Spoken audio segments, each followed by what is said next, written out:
At every monastery where lotus flowers bloom, the monks do something that seems strange. Before planting seeds, they gather mud, thick, dark, smelling of decay. They know what gardeners everywhere know. Without mud, no lotus can exist. You're here because you're tired of suffering. Maybe you've been trying to think your way out of pain, distract yourself into happiness, or simply endure until things get better. We all do this. We all continue to suffer, even when we're doing everything we're told will make us happy. But suffering and happiness aren't enemies. They're not opposites fighting for space in your life. The art of being happy is also the art of knowing how to be with suffering, not to eliminate it, but to transform it the way mud becomes a lotus.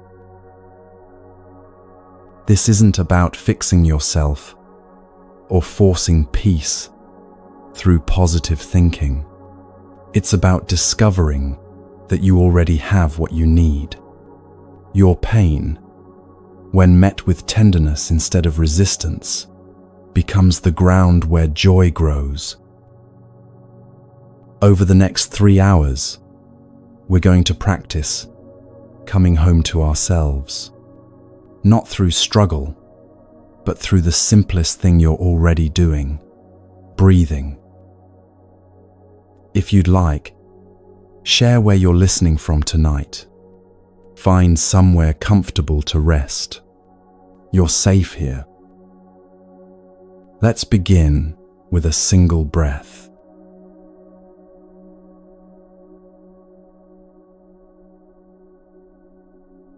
The Buddha once sat with his students in a grove of trees, and he wanted to show them something about the nature of suffering. He asked them to imagine being struck by an arrow. The pain would be immediate, sharp, undeniable. Then he asked them to imagine a second arrow, striking the exact same spot. The pain wouldn't just double, it would become 10 times worse, maybe more. This is what we do to ourselves every single day. The first arrow is life itself. Someone cuts you off in traffic. Your boss sends a terse email at 9 in the evening. You step on the scale, and the number isn't what you hoped. Your partner forgets something important to you. A friend doesn't return your call. The promotion goes to someone else.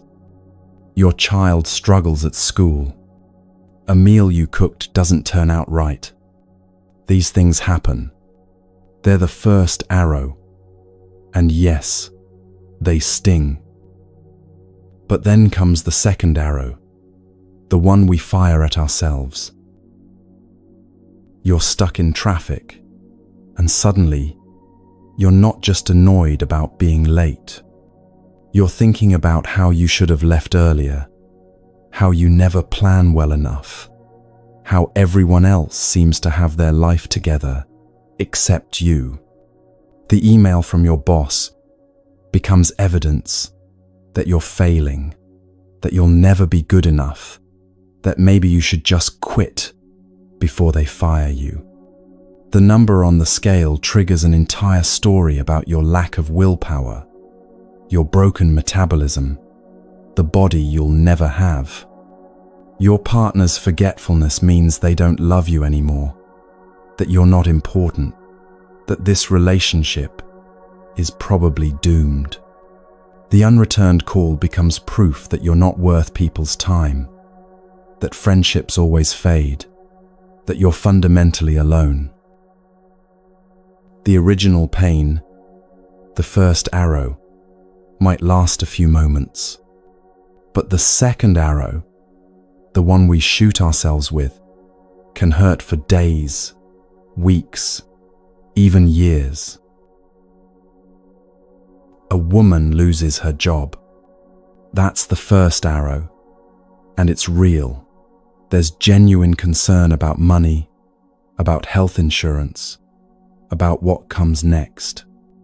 But then she starts telling herself stories.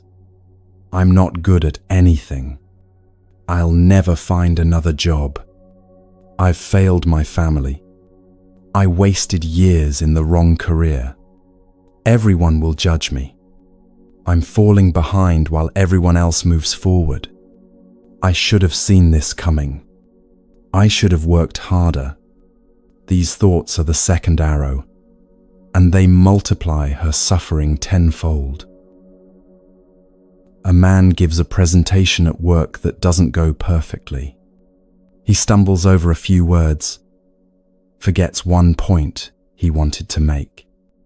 The first arrow is mild, a moment of embarrassment, maybe some disappointment. But then he spends the entire evening replaying every moment, magnifying every small mistake, imagining what everyone must have thought. He lies in bed unable to sleep, his mind building a case against himself. By morning, that small stumble has become evidence of his fundamental incompetence. He starts avoiding meetings, second-guessing every word he says, creating more anxiety around the very thing he's trying to do well. A parent snaps at their child after a long, exhausting day. The child's feelings are hurt. That's the first arrow. But then the parent spends hours, sometimes days, in a spiral of guilt and self-judgment. I'm a terrible parent. I'm damaging my child. I'm repeating the mistakes my parents made.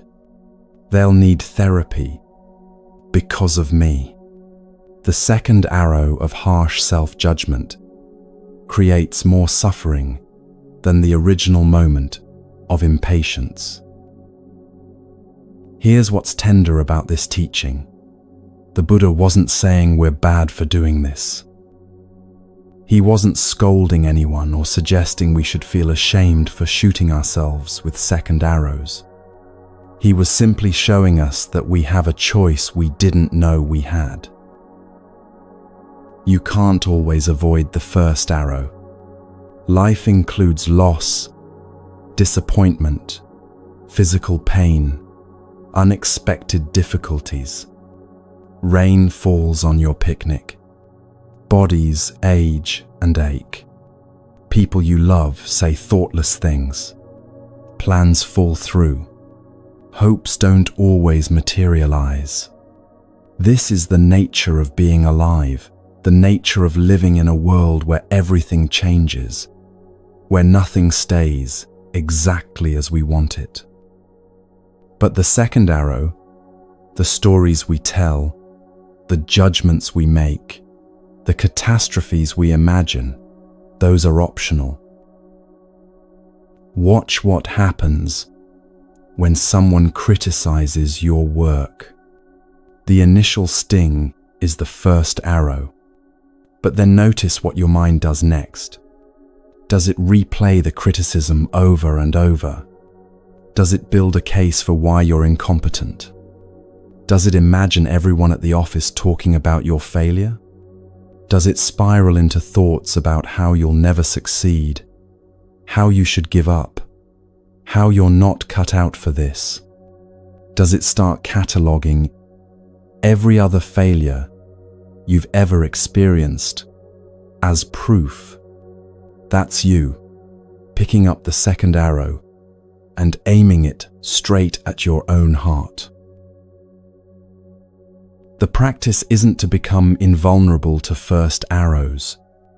The practice is to notice when you're reaching for the second one and to simply, gently put it down. Most of us have been shooting ourselves with second arrows for so long that we don't even notice we're doing it anymore. It's become background noise, the constant mental chatter that turns every small difficulty into evidence of our fundamental inadequacy. We've become so skilled at causing our own suffering that we do it automatically, reflexively, dozens of times a day. A colleague walks past without saying hello, and we're immediately wondering what we did wrong. A text message doesn't come as quickly as we hoped, and we're constructing elaborate theories about what it means. A minor physical sensation becomes a sign of serious illness in our minds. But here's the beautiful thing. Once you see the second arrow for what it is, once you recognize that you're the one holding it, you can choose differently. Not through force or self-discipline, but through simple awareness.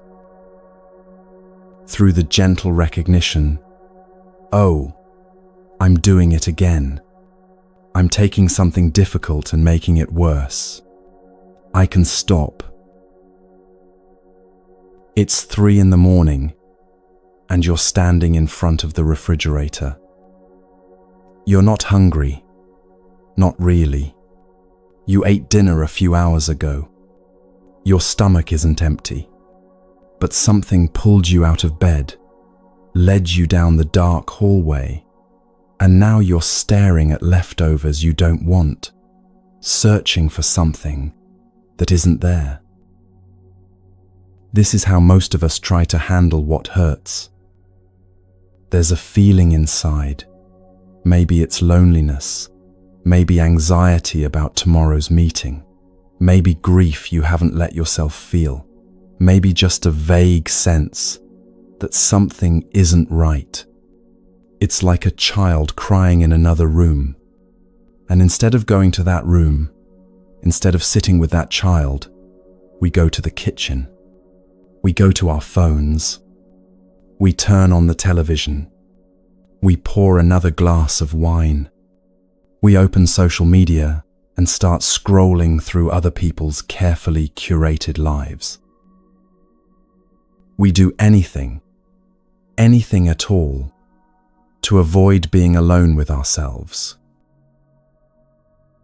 A man comes home from work exhausted, his body tight with stress, his mind churning through everything that went wrong during the day. He knows he should rest, maybe take a walk, maybe just sit quietly for a few minutes. Instead, he grabs his laptop and starts answering emails that could wait until morning.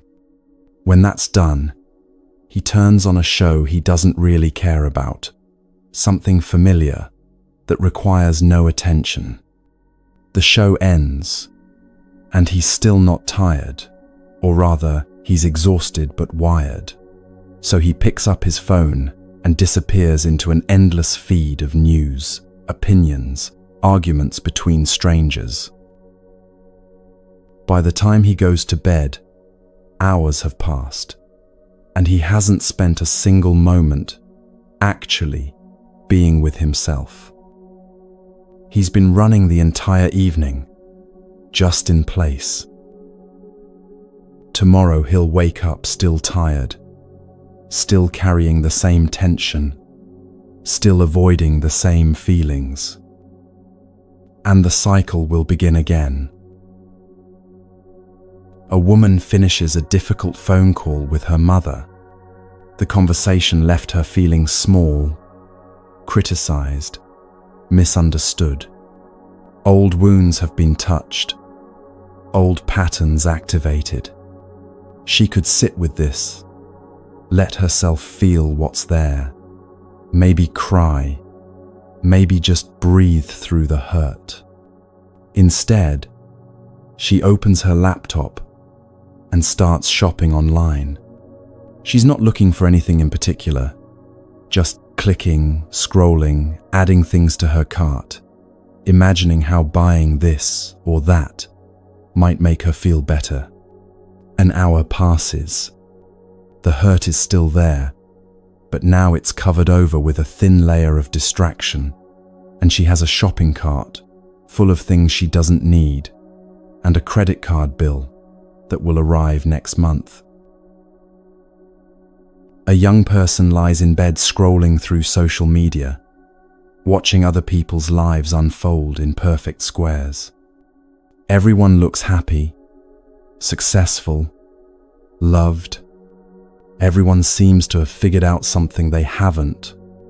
The feeling of inadequacy grows with each swipe, but they can't stop. One more scroll, one more post, one more story.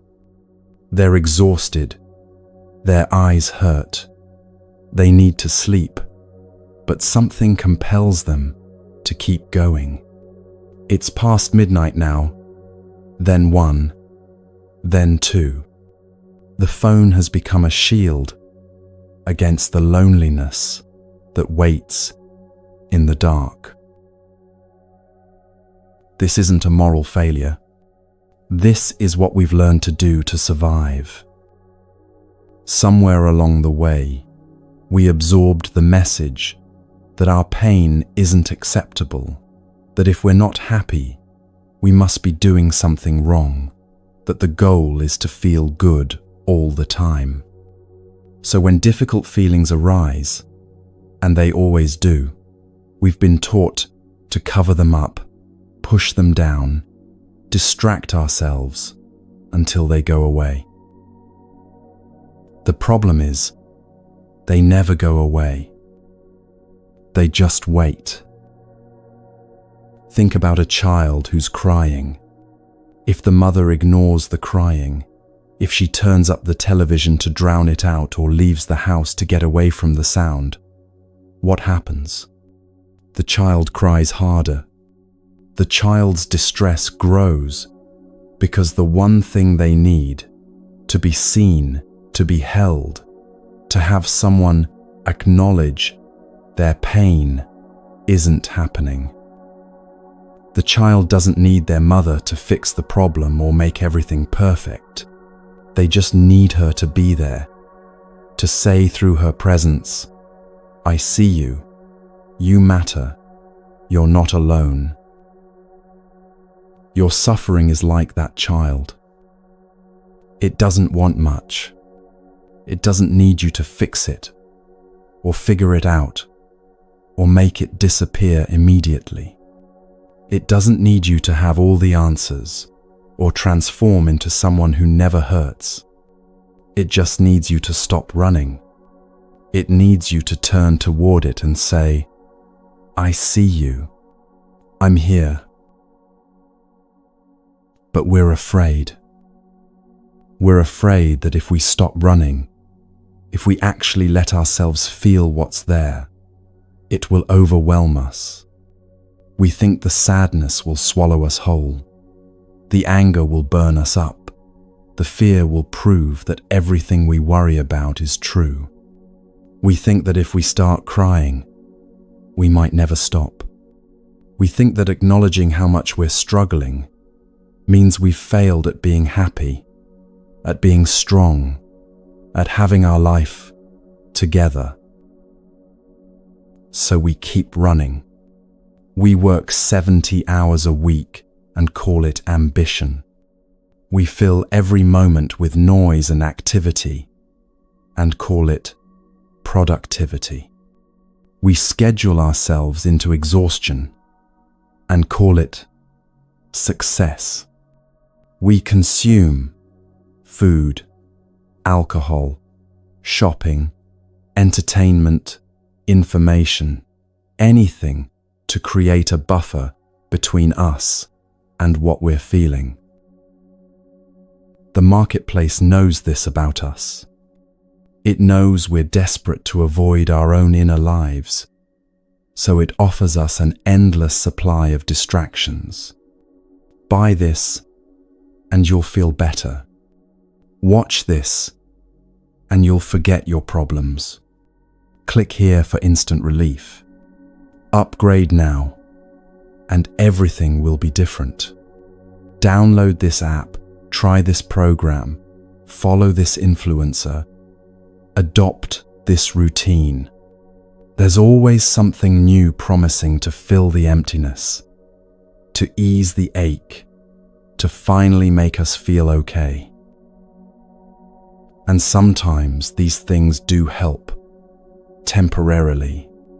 The new purchase gives us a little rush. The show makes us laugh. The scroll through social media fills the silence. But the relief never lasts because we haven't actually addressed what's underneath. We've just added another layer of distraction on top of the original pain. Here's what happens when we live this way. We abandon ourselves. Your body is trying to tell you something. It's tired. It's holding tension in your shoulders that's been there so long you've stopped noticing it. Your jaw is clenched even when you sleep. Your stomach is tight, chronically unsettled. Your breath is shallow, never quite full.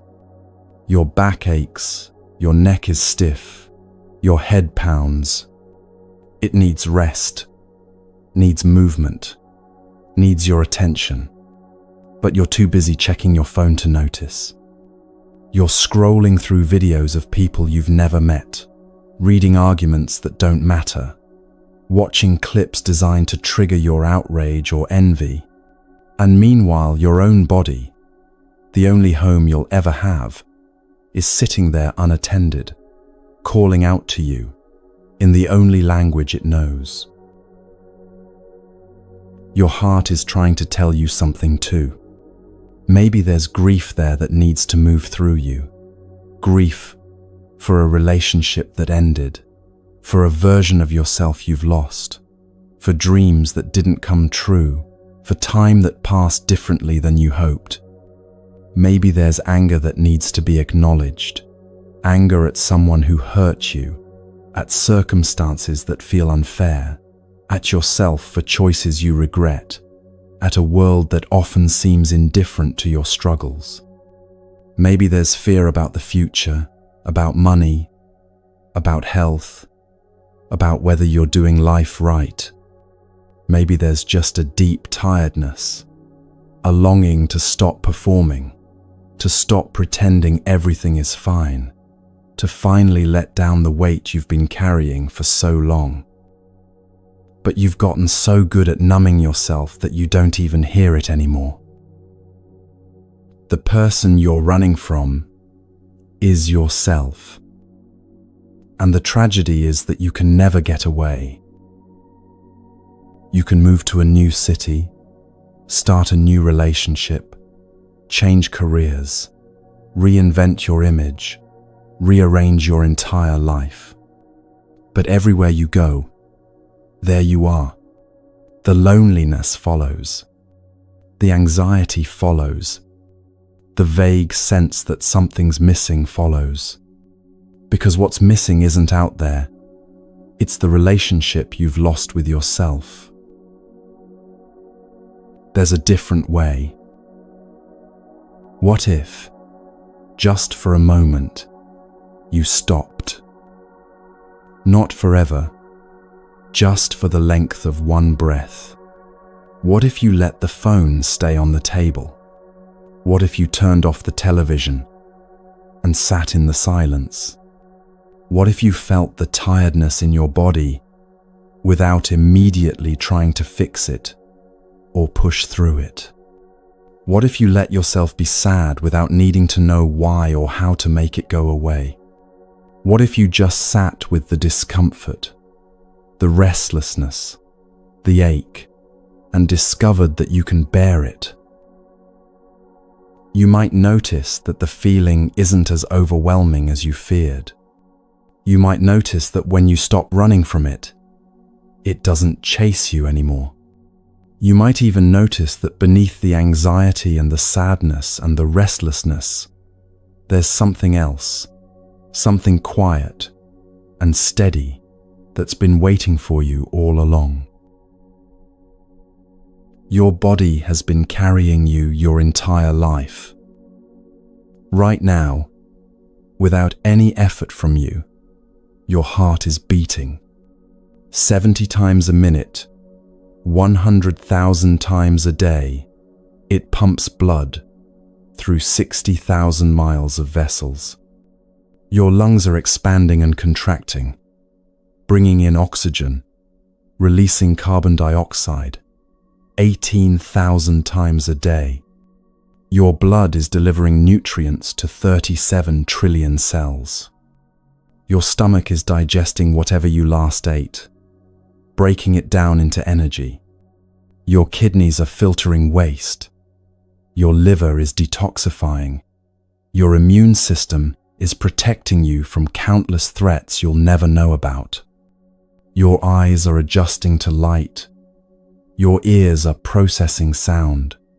Your skin is sensing temperature and pressure and pain.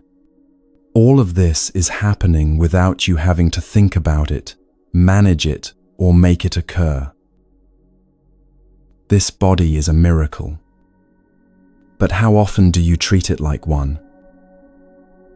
Most of us live in our heads.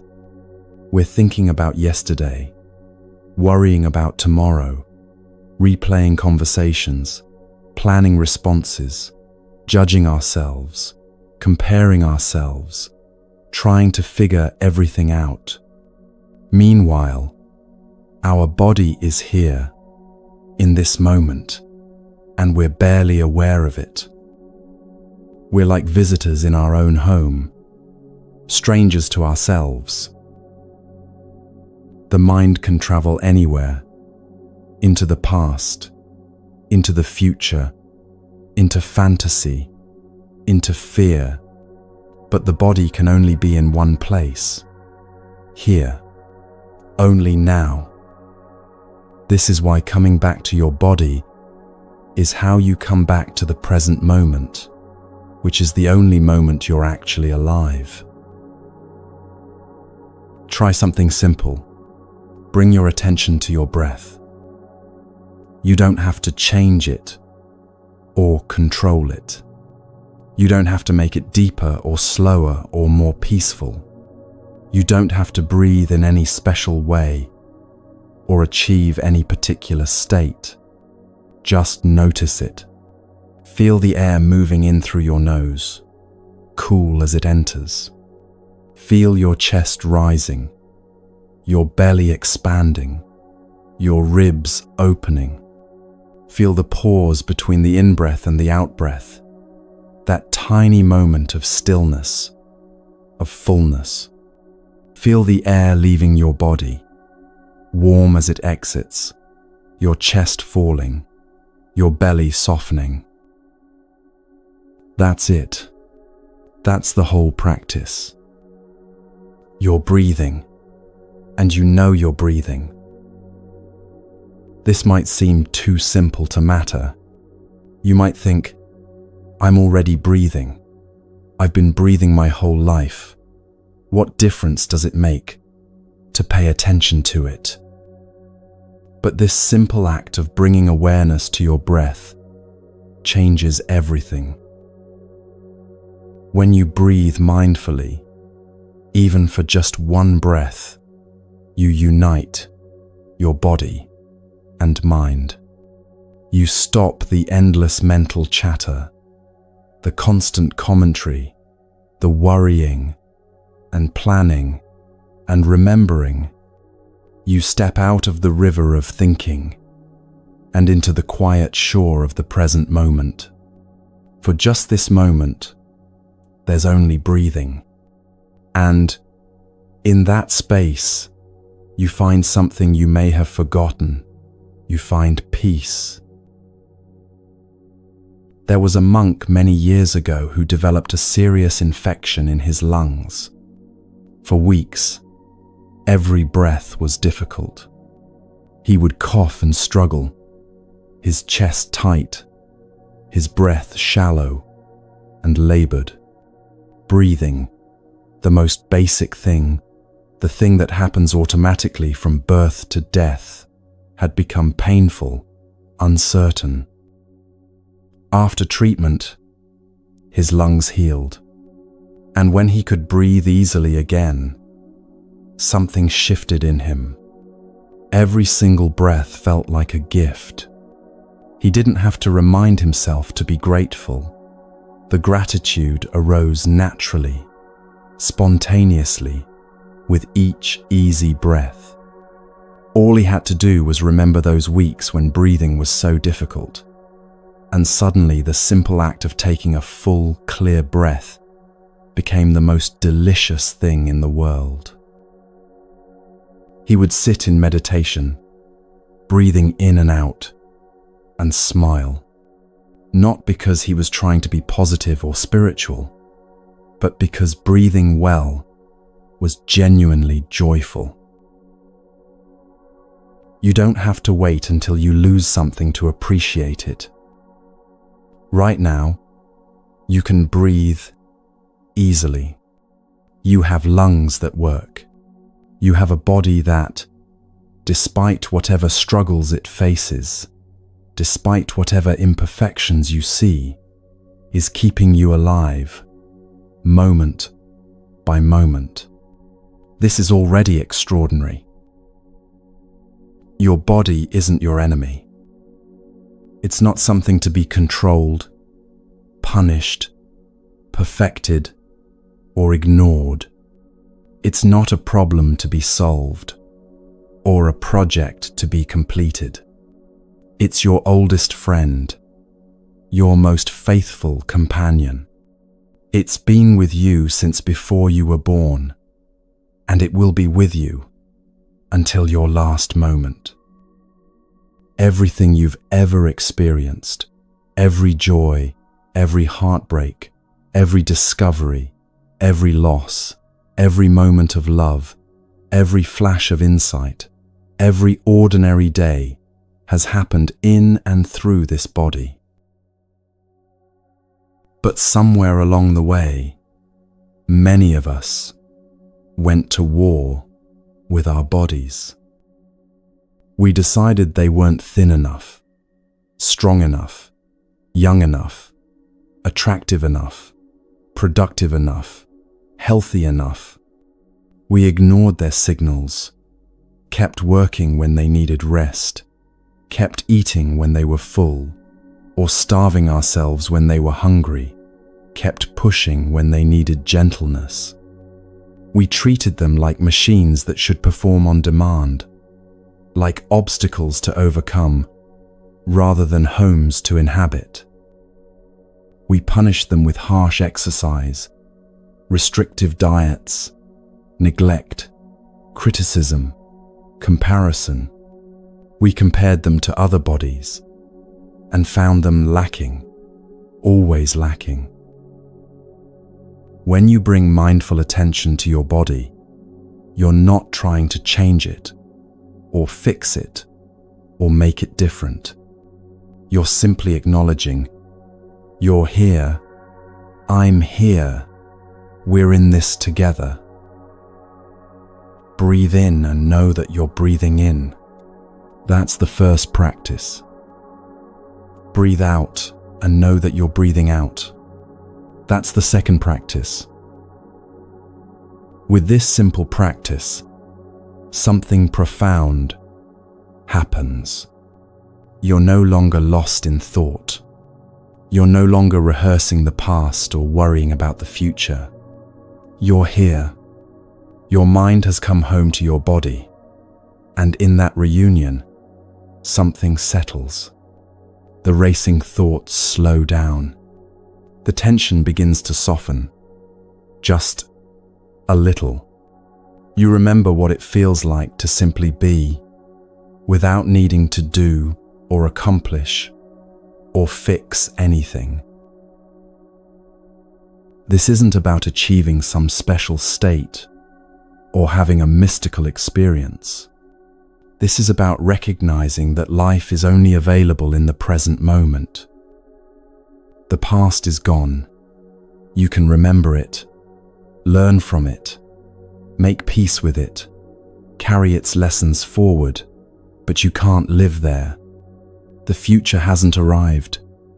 You can prepare for it, dream about it, work toward it, but you can't experience it yet. The only place you can actually be alive, the only moment that truly exists, is right here, right now. And the doorway into the present moment is always your breath. When you breathe mindfully, you're not doing it to become enlightened or to fix your problems or to earn some spiritual achievement. You're not doing it to become a better person or to prove something to yourself or anyone else. You're doing it because this moment matters. This breath matters. You matter. Let's try something together. Wherever you are, lying down, sitting, walking, resting, bring your full attention to your next breath. Feel it entering your body through your nose or mouth. Feel it moving down into your lungs, filling them from bottom to top. Feel your chest expanding, your ribs opening, your belly rising, your whole torso softening to receive this breath. Feel the slight pause at the top of the breath, that small moment of fullness, of completion. Then feel it leaving your body, carrying with it some of the tension you've been holding, some of the worry, some of the weight, some of the resistance to this moment. Do that again. Just one breath, taken with your full awareness, with all of your attention gathered into this simple act. Notice how different that feels from the thousands of breaths you take every day without noticing. This one breath, when you're fully present for it, has the power to change the quality of your entire experience. It's like the difference between eating while distracted, standing over the sink, scrolling through your phone, and actually tasting your food, noticing its texture, its temperature, its flavor. The breath is the same, the food is the same, but your experience of it is completely different. You can do this anywhere, anytime. You can do it in the middle of a difficult conversation, when you feel yourself getting defensive, or shutting down, or preparing to attack. You can do it when you're stuck in traffic, and irritation is rising in your chest, like a tide. You can do it when anxiety starts spiraling, when you catch yourself rehearsing worst-case scenarios, or catastrophizing about the future. You can do it right before you open an email you're afraid to read, right before you make a phone call that feels daunting. You can do it when you're lying awake at night, mind racing through tomorrow's to-do list or yesterday's regrets. You can do it walking from your car to your office, from one room to another in your home, from your bedroom to the kitchen in the middle of the night. One conscious breath brings you back to yourself, back to this moment, back to the only place where life is actually happening, where peace is actually possible. Your body has been trying to get your attention for a long time. It's been sending you signals, tightness in your shoulders that never quite goes away, heaviness in your chest that makes it hard to take a deep breath, exhaustion that sleep doesn't fix, restlessness that can't be soothed by any distraction, aches and pains that seem to have no clear cause but persist anyway. These aren't problems to be solved, or symptoms to be medicated away, or signs that you're broken. They're invitations. Your body is asking you to come home, to pay attention, to remember that You're not just a mind floating through the world, but an embodied being who needs care, who deserves tenderness, who is worthy of your own attention. And you can answer that invitation right now with just one breath, one moment of kind attention, one gentle return to the body that has been faithfully carrying you all along, through every joy and every sorrow, through every triumph and every failure, through every moment of your life. This is where transformation begins, not with grand gestures or perfect plans, or finally having everything figured out. It begins with the willingness to stop running and to simply be here, to breathe and know you're breathing, to feel and know you're feeling, to exist, fully present in this one precious moment that will never come again, this moment that contains within it the possibility of peace, the seeds of joy, the ground where healing can take root.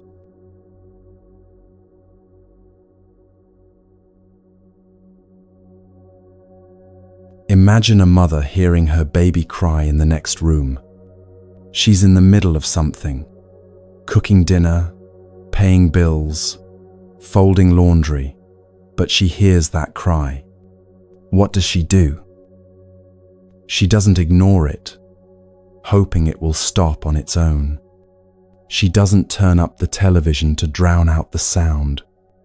She doesn't stand there, analyzing why the baby is crying, developing theories about what might be wrong, researching solutions on her phone. She simply stops what she's doing, goes to the baby, and picks them up. She doesn't know yet why the baby is crying. Maybe they're hungry. Maybe their diaper needs changing. Maybe they have a fever. Maybe they're teething. Maybe they just need to be held. But before she can understand any of that, before she can address the actual need, she does something essential. She acknowledges the baby's distress. She takes the baby into her arms. She holds them close to her chest where they can hear her heartbeat. She rocks gently. She whispers softly. She says through her presence, "I'm here. I see you. You're not alone." And something shifts immediately, even before the problem is solved. The baby feels the mother's arms, hears her heartbeat, senses her calm presence. The crying may not stop right away, but there's a change in its quality, less desperate, less alone, less terrified. The baby knows they've been heard. The baby knows someone cares. That knowledge itself is soothing, is healing, even while the original discomfort might still be there. This is exactly how we need to be with our own suffering. When pain arises, whether it's sadness, anxiety, anger, loneliness, fear, shame, our habit is to do anything but hold it. We try to think our way out of it, distract ourselves from it, push it away with willpower, or pretend it isn't there. We analyze it endlessly, without actually being present with it. We judge ourselves for having it. We compare our pain to others' pain and decide we shouldn't be feeling this way. We treat our suffering like an enemy to be defeated, rather than a crying child who needs acknowledgement. But mindfulness offers a different approach, one that's remarkably simple, yet profound. It has 3 steps: recognition, embrace, and understanding. First, recognition. When a difficult feeling arises, you simply notice it and name it. Breathing in, I know anxiety is here. Breathing out, I say hello to my anxiety. You're not trying to change it or make it go away. You're not making it wrong or bad. You're just acknowledging its presence the way you'd acknowledge a person entering the room, without drama, without rejection, just noticing, oh, you're here. This simple act of recognition is already powerful. Most of us spend so much energy trying not to feel what we're feeling that we exhaust ourselves before we even begin to address the actual pain. The resistance itself becomes a second layer of suffering. We're anxious, and then we're anxious about being anxious. We're sad, and then we're ashamed of being sad. We're angry, and then we're guilty about being angry. When you stop fighting and simply say, yes, this is here, something releases. The tension of resistance softens. Second, embrace. You hold your suffering tenderly, the way that mother holds her crying baby. Breathing in, I embrace my sadness. Breathing out, I hold it gently. You're generating the energy of mindfulness, which is the energy of presence, of caring attention, and you're wrapping that energy around your pain like a warm blanket. This isn't about liking the pain or wanting it to stay forever. It's about being with it without violence, without rejection, without the harsh judgment that says, you shouldn't be feeling this way. When you embrace your suffering this way, you're no longer adding the second layer of suffering that comes from resisting the first layer. You're no longer at war with yourself. You're creating a safe container where healing can begin to happen. Think about what happens when you cut your finger. You don't have to know exactly how to heal it. Your body already knows. You just need to clean it, maybe put a bandage on it, and then trust the natural healing process. Emotional healing works similarly. When you stop interfering with harsh judgment or frantic attempts to make the pain disappear, your heart knows how to heal itself. You just need to create the conditions, recognition, and embrace for that natural healing to occur. Third, understanding. After you've recognized and embraced your suffering for some time, you can begin to look deeply into it to understand its roots. Why is this sadness here? What feeds this anxiety? Where did this anger come from? What old wound is being touched? Understanding brings insight, and insight brings transformation. But here's what's crucial. You don't need to reach understanding immediately for healing to begin. The simple act of recognition and embrace is already therapeutic. Presence itself is healing. Sometimes understanding comes quickly, sometimes it takes time, and sometimes the understanding is simply this: I'm suffering, and that's okay, and I can hold myself through it.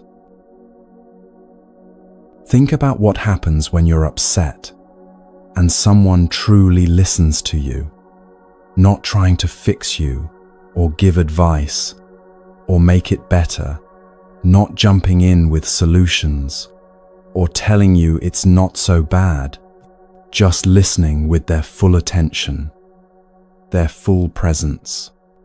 Something in you softens, doesn't it? The pain doesn't necessarily disappear, but you feel less alone with it, less overwhelmed by it, more able to bear it. That's the power of mindful presence. You can offer that same presence to yourself. A woman struggles with depression for years.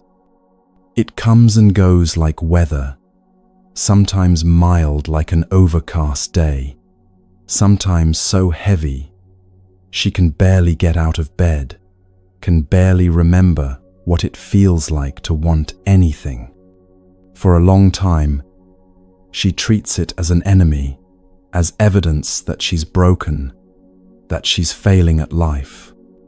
She fights it with everything she has, judges herself harshly for having it, tries to push through it with willpower and positive thinking.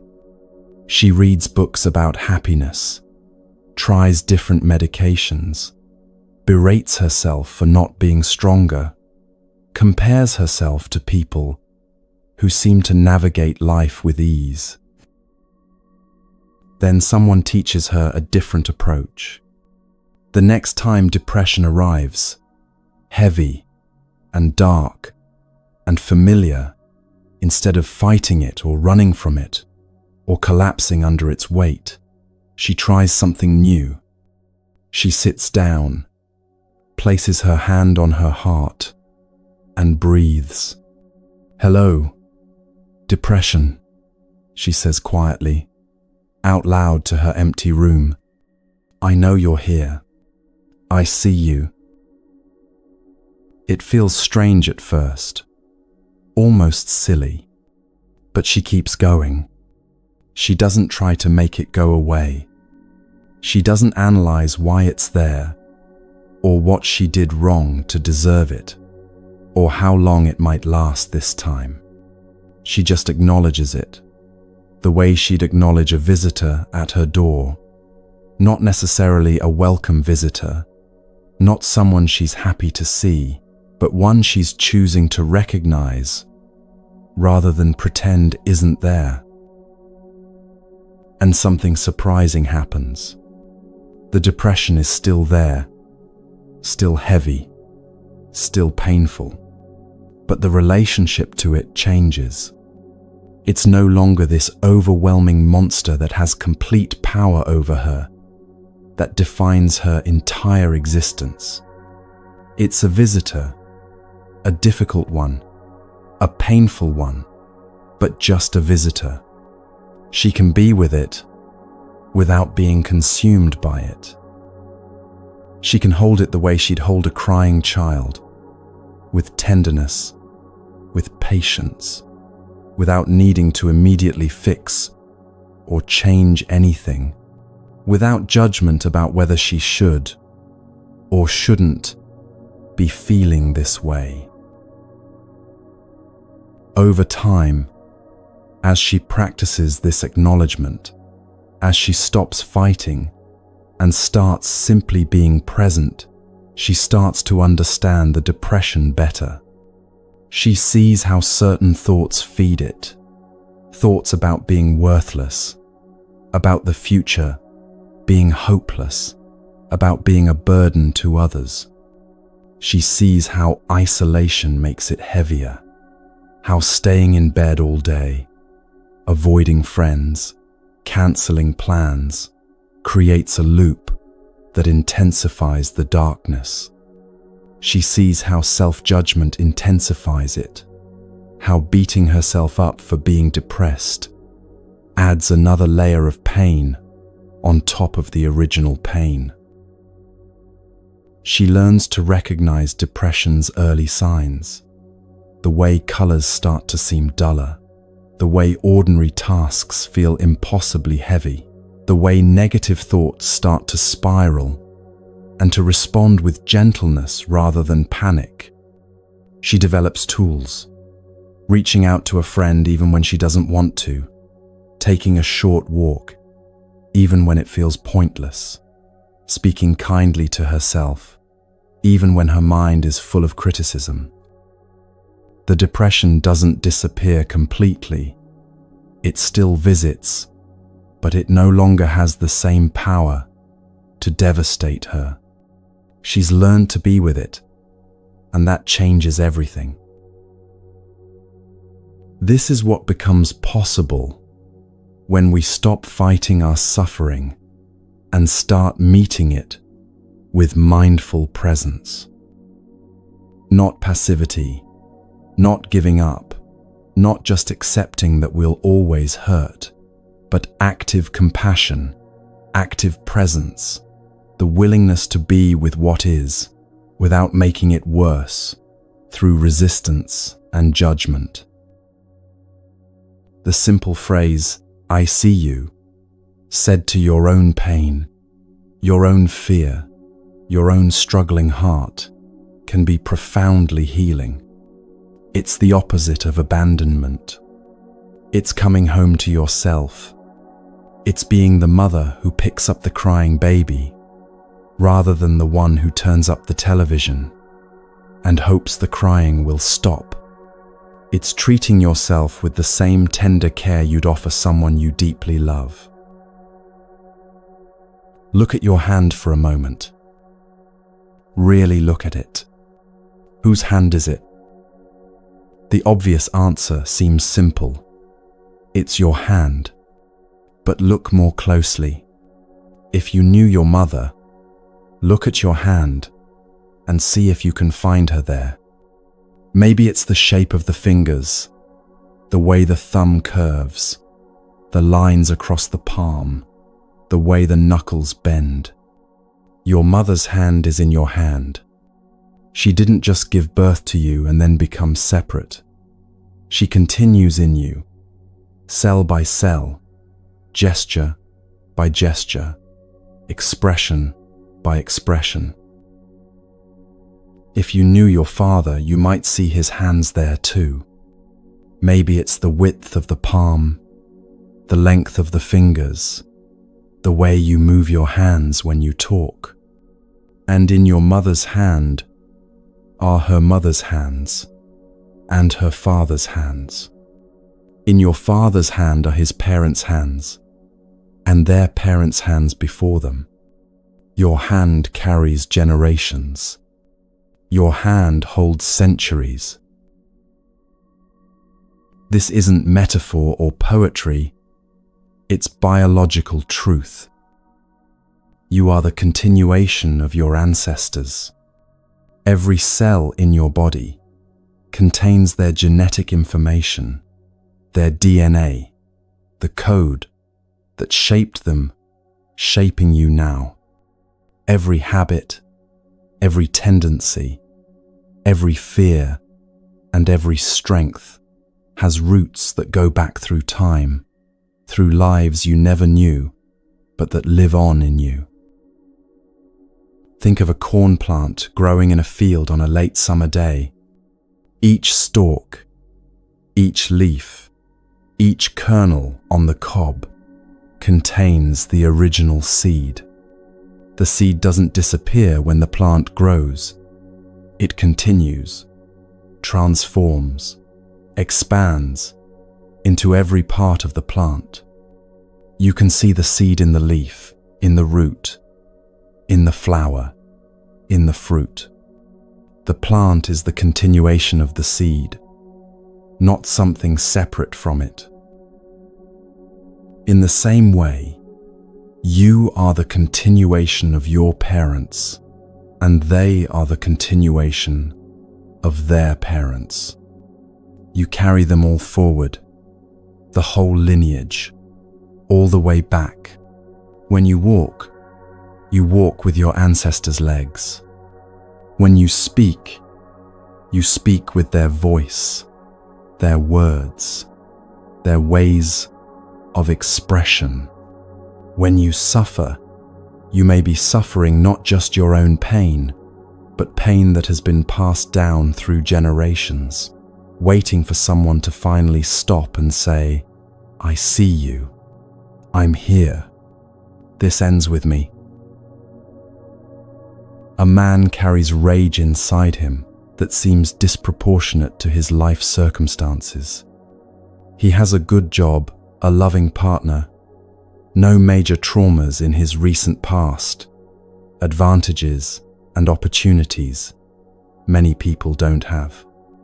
Yet the anger is there, simmering beneath the surface like water about to boil, erupting at small provocations, traffic, a misplaced item, a minor disappointment. He's ashamed of it, tries desperately to control it, worries constantly that he's becoming his father, a man whose anger made everyone around him walk on eggshells, whose rage filled rooms and silenced children. For years, this man hates his father for that anger. He's built his entire life around being different, being better, not repeating those patterns. He's vowed never to make his children feel the way he felt as a child, small, afraid, constantly bracing for the next explosion, never knowing what small thing might trigger it. He's read books about anger management, practiced breathing techniques, tried therapy, promised himself 1,000 times that he won't lose control. But the anger is still there, in him, like a fire that won't go out, and he can't seem to get rid of it no matter what he does. Then one day, sitting in meditation, practicing mindfulness, he has an insight that shifts everything. He realizes that his father's anger wasn't really his father's. It was inherited too, passed down like eye color or height. His father grew up in a house where violence was normal, where men were taught that anger was the only acceptable emotion, where pain was never acknowledged or held or healed, where crying was weakness and gentleness was for women. His father's father carried rage from his own unprocessed trauma, from poverty that ground people down, from war that shattered minds, from a time and place where survival meant hardness, where softness meant death. Seeing this doesn't excuse his father's behavior. It doesn't erase the pain of his childhood, the fear, the hypervigilance, the way he learned to disappear when his father's mood darkened. But it shifts something fundamental in how he relates to his own anger. This rage he carries isn't proof that he's fundamentally flawed or destined to repeat his father's mistakes or failing at being a good person. It's an inheritance, passed down, because no one knew how to transform it, because no one had the tools or the space or the safety to stop and say, "This hurts, and I don't know how to make it stop hurting." And here's the extraordinary thing. He can be the one who transforms it. He can be the place where the cycle breaks. When he sits with his anger now, he doesn't just see his own frustration at traffic, or work stress, or life's daily irritations. He sees his father, young and scared, learning that anger was power, that rage could make people back off, that violence was how real men handled things. He sees his grandfather, traumatized by war, unable to speak of what he'd seen, what he'd done, carrying ghosts no one acknowledged. He sees generations of men who never learned to say, "I'm hurt," or "I'm afraid," or "I need help," and so said it with rage instead, with fists and harsh words and terrifying silences. And he holds all of it, his own anger, his father's anger, his grandfather's anger, the anger of men he never met, but who live in his cells, with the tenderness he wished someone had offered them all. He breathes with it, in and out, feeling it in his body, without acting it out. He says hello to it. He lets it be there without pushing it away, without adding judgment or shame, without the story that he's bad for feeling this way. Slowly, over months and years of practice, the anger transforms. It doesn't disappear completely. Anger is a natural human emotion, and sometimes it's appropriate. Sometimes it's information about boundaries being crossed or injustice being done. But it's no longer this overwhelming force that controls him, that erupts without warning, that makes his hands shake and his vision narrow. It's no longer the rage of 3 generations compressed into one body, unexpressed and unhealed. He's broken the cycle, not through force, but through presence, not through rejection, but through compassion. This is the miracle of mindfulness practice. When you heal yourself, you heal backward and forward in time. When you recognize your suffering and embrace it with compassion, you're also embracing the suffering of your ancestors who didn't know how to do this, who never learned there was another way.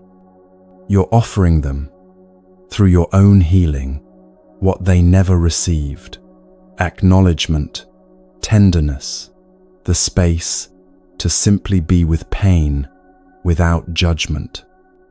And you're ensuring that this particular form of suffering won't be passed on to your children, to the next generation, that the pattern stops here. You break the chain, not with violence or force, not by rejecting your ancestors or cutting yourself off from them or pretending they don't live in you, but through the gentle, persistent practice of being present with what hurts, of holding pain with compassion, rather than passing it forward unconsciously. Your mother lives in every cell of your body. Your father lives in every cell of your body. You cannot remove them even if you wanted to. They're not outside you. They're inside you, woven into the fabric of who you are. Getting angry with them is getting angry with yourself. Hating them is hating parts of yourself. Their suffering is in your cells, yes, but so is their joy, their resilience, their capacity for love, their strength, their beauty. When you practice mindfulness, when you learn to recognize and embrace your own pain with tenderness, you're doing it for them too. You're doing it for all of them, the ones who hurt you and the ones who loved you, the ones you knew and the ones who died before you were born. You're lighting a candle that illuminates not just your own path, but the path behind you and the path ahead, offering healing across time itself. Some people say, "I don't want anything to do with my parents," or "I need to cut them out of my life completely." And sometimes, for safety, for healing, for survival, physical distance is necessary and wise and exactly the right choice. But you cannot truly cut them out because they're already in your DNA, in your cells, in the very structure of your body and mind, in the way you hold your shoulders, or smile, or react to stress. The only path to real freedom is to make peace with that reality, to see them clearly with compassion, and to transform what needs transforming without adding more violence to the violence that already was. This doesn't mean you excuse harmful behavior or pretend abuse didn't happen or allow ongoing harm to continue.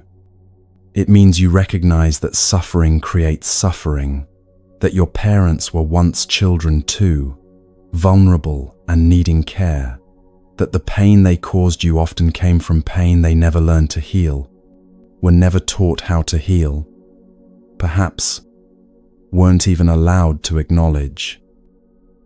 You can hold both truths at once. What they did hurt you deeply, and they were also suffering. Compassion doesn't mean weakness or acceptance of harm.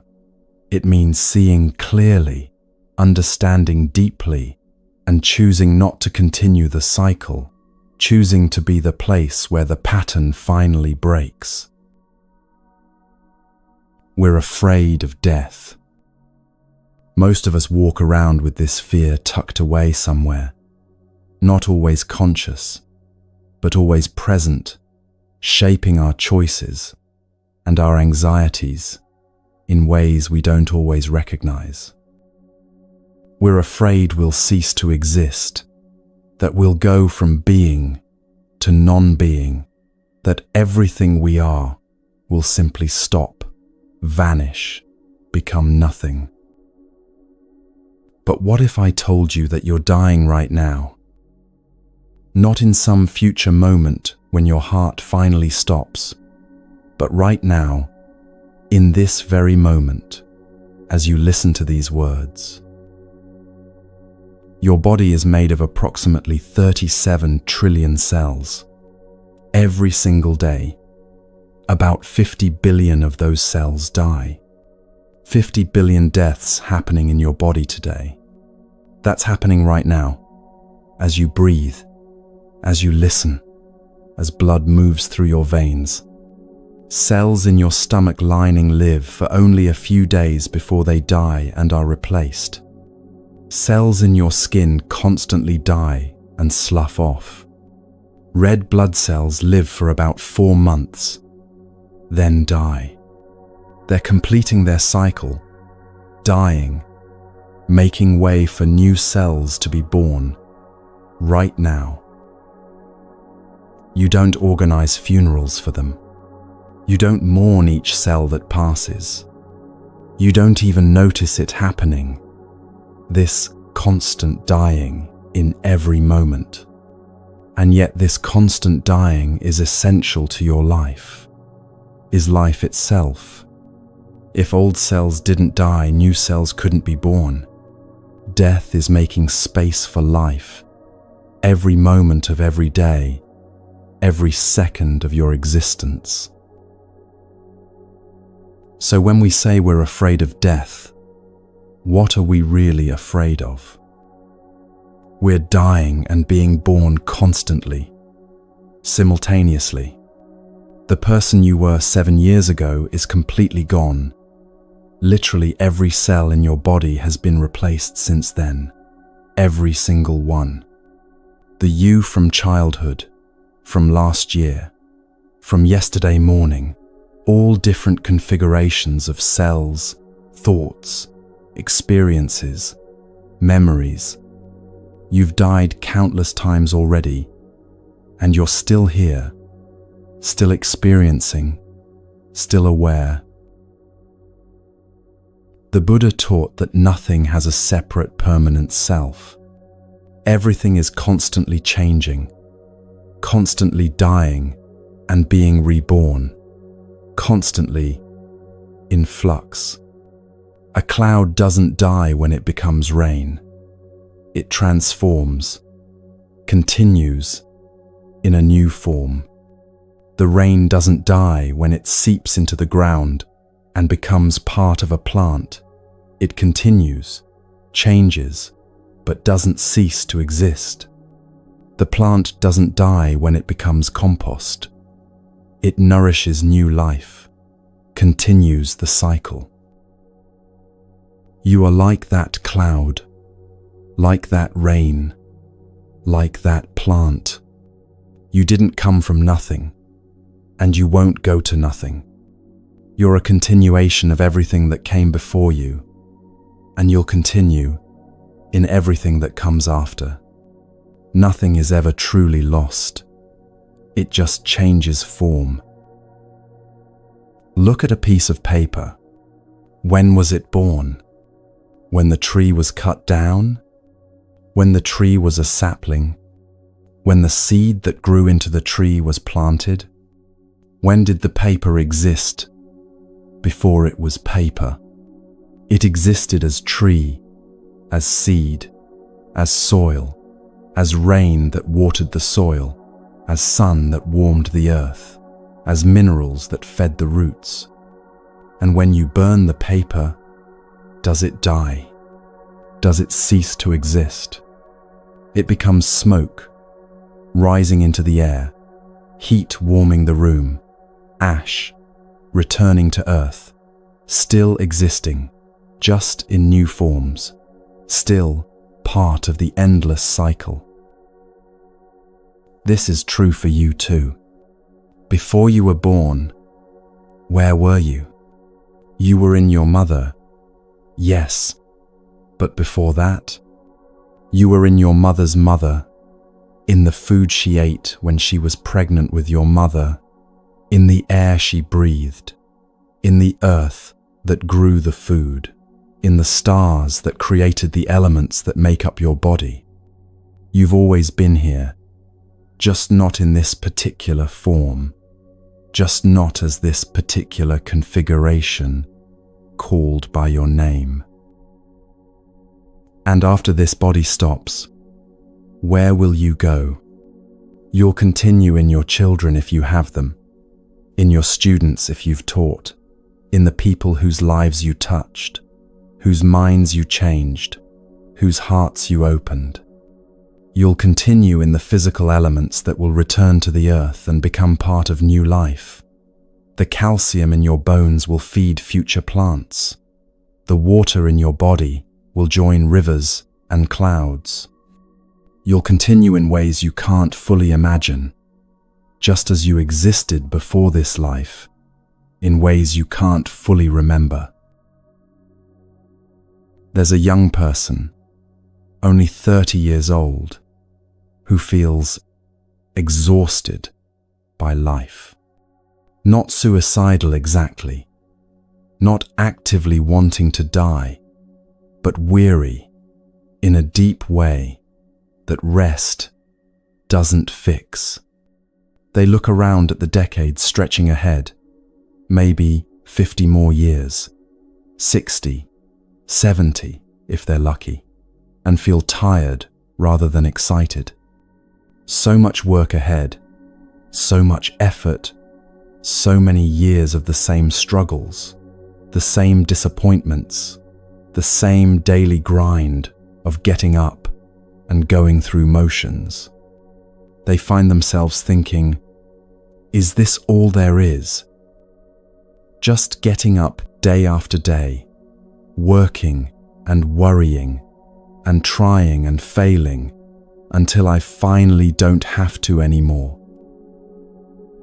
This is a different kind of death wish, not wanting to die exactly, but being bored with living, tired of the repetition, weary of existence itself, tired of the struggle, the effort it takes just to keep going, to keep caring, to keep trying to make life meaningful when everything feels flat and grey.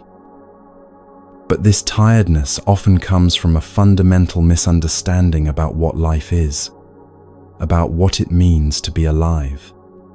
We think life is something we have to get through, something to endure until we reach some future point where things will finally be good, where we'll finally have arrived.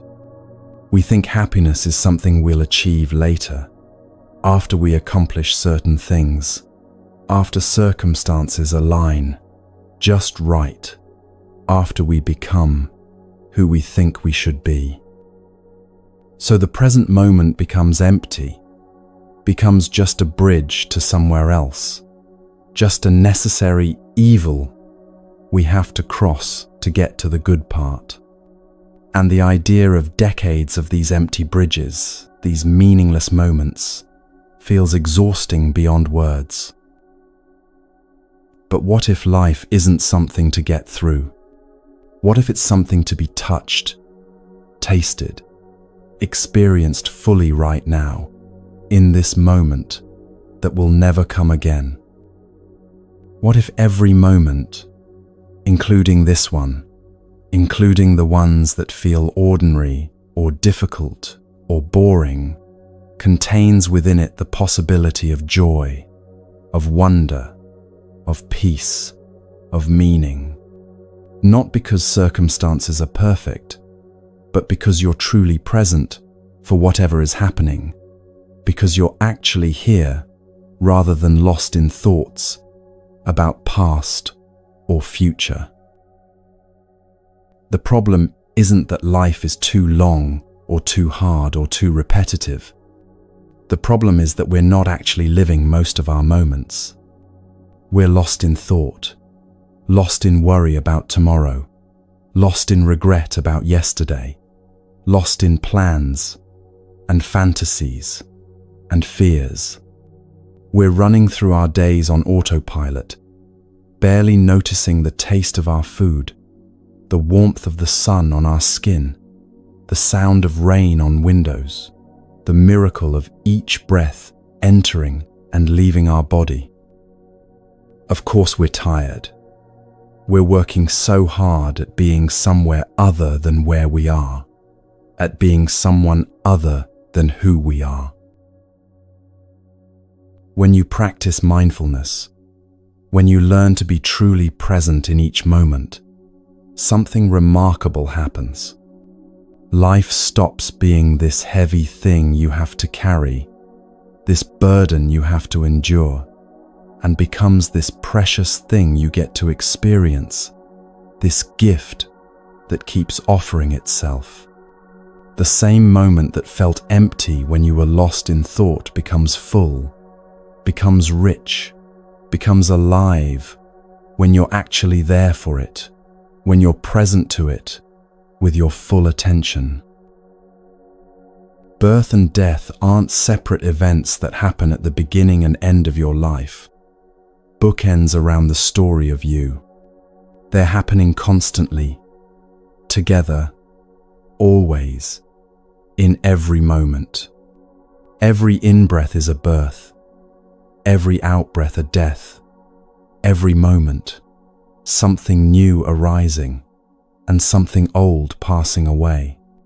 Every moment something in you is dying, a thought, a feeling, a cell, a version of yourself, and something is being born to take its place.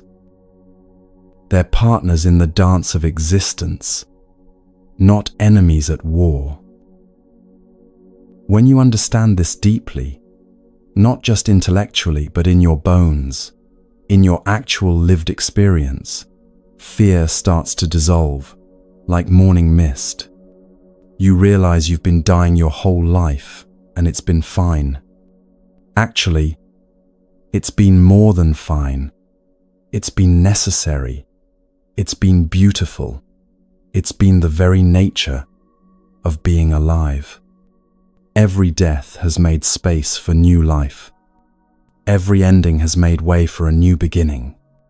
Every loss has created room for something new to enter. You're already doing death gracefully, moment by moment, breath by breath, without even trying. You've let go of countless thoughts, feelings, versions of yourself, and you're still here, still aware, still experiencing. The final letting go, when this particular body completes its cycle and returns to Earth, will be just another transformation in an endless series of transformations, just another change in form, not an ending, but a continuation. This doesn't mean you have to welcome death eagerly or stop taking care of your life, or give up on being healthy or safe. It means you can stop being terrorized by death, stop letting fear of it poison every moment of life.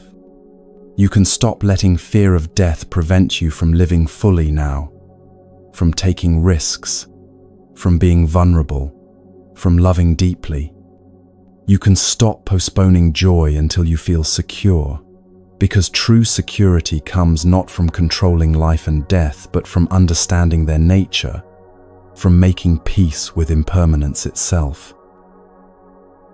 Right now, in this moment, you are alive.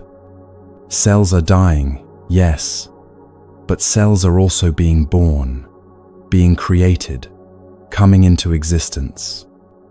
Your heart is beating approximately 70 times a minute, 100,000 times today, moving blood through your entire body.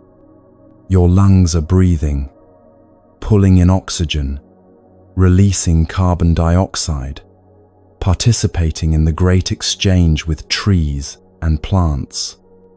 Your eyes are seeing or your ears are hearing these words, processing information, creating meaning.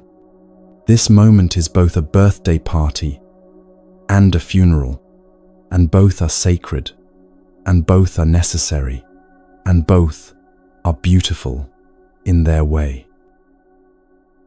When you stop running from death, you stop running from life. When you make peace with impermanence, every moment becomes precious, not despite its temporary nature, but because of it. The flower is beautiful, precisely because it will fade and return to earth. This breath is sacred precisely because it won't last forever, because this particular breath will never come again. You are miraculous, precisely because you're alive, right now, in this unrepeatable moment, experiencing this unique configuration of consciousness that has never existed before and will never exist again. So when suffering arises, whether it's fear of death, inherited pain from generations back, depression that feels like it will never lift, or your own difficult emotions of this particular day, you can say hello to it. You can hold it the way a mother holds a crying baby, with tenderness, with presence, with patience, with the understanding that you don't need to fix everything immediately, that you don't need to have all the answers right now. Just being there, just saying, I see you, just breathing with it, is already healing, already enough, already the beginning of transformation, already planting the seeds that will bloom into understanding, compassion, and peace.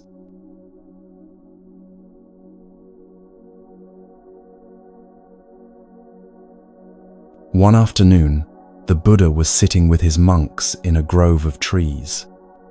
They had just returned from walking through the village, receiving offerings of food from the townspeople, and now they were settling down to eat their meal together in mindful silence. The air was warm. The light filtered through leaves above them, and there was a quality of peace in the gathering.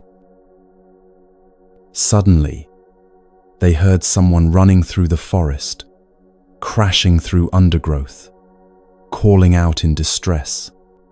A farmer appeared, breathing hard, his face twisted with worry.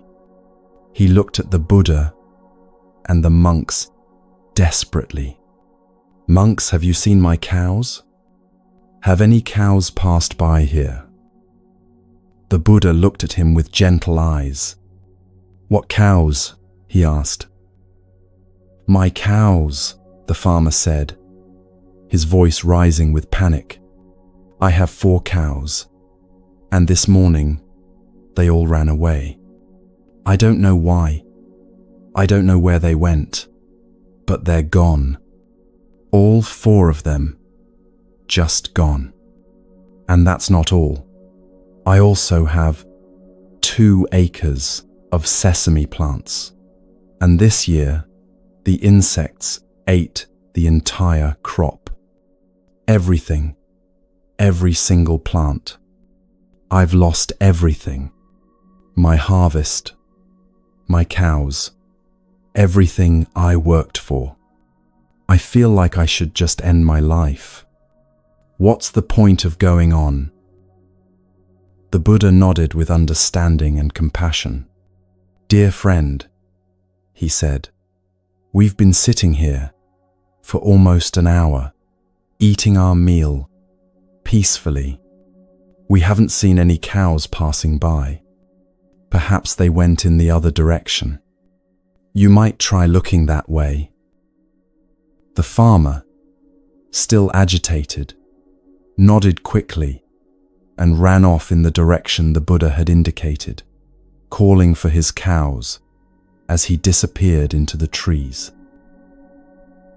The Buddha watched him go, then turned to his monks with a small smile playing at his lips. His eyes were warm, almost twinkling. "Dear friends," he said, "you are very lucky.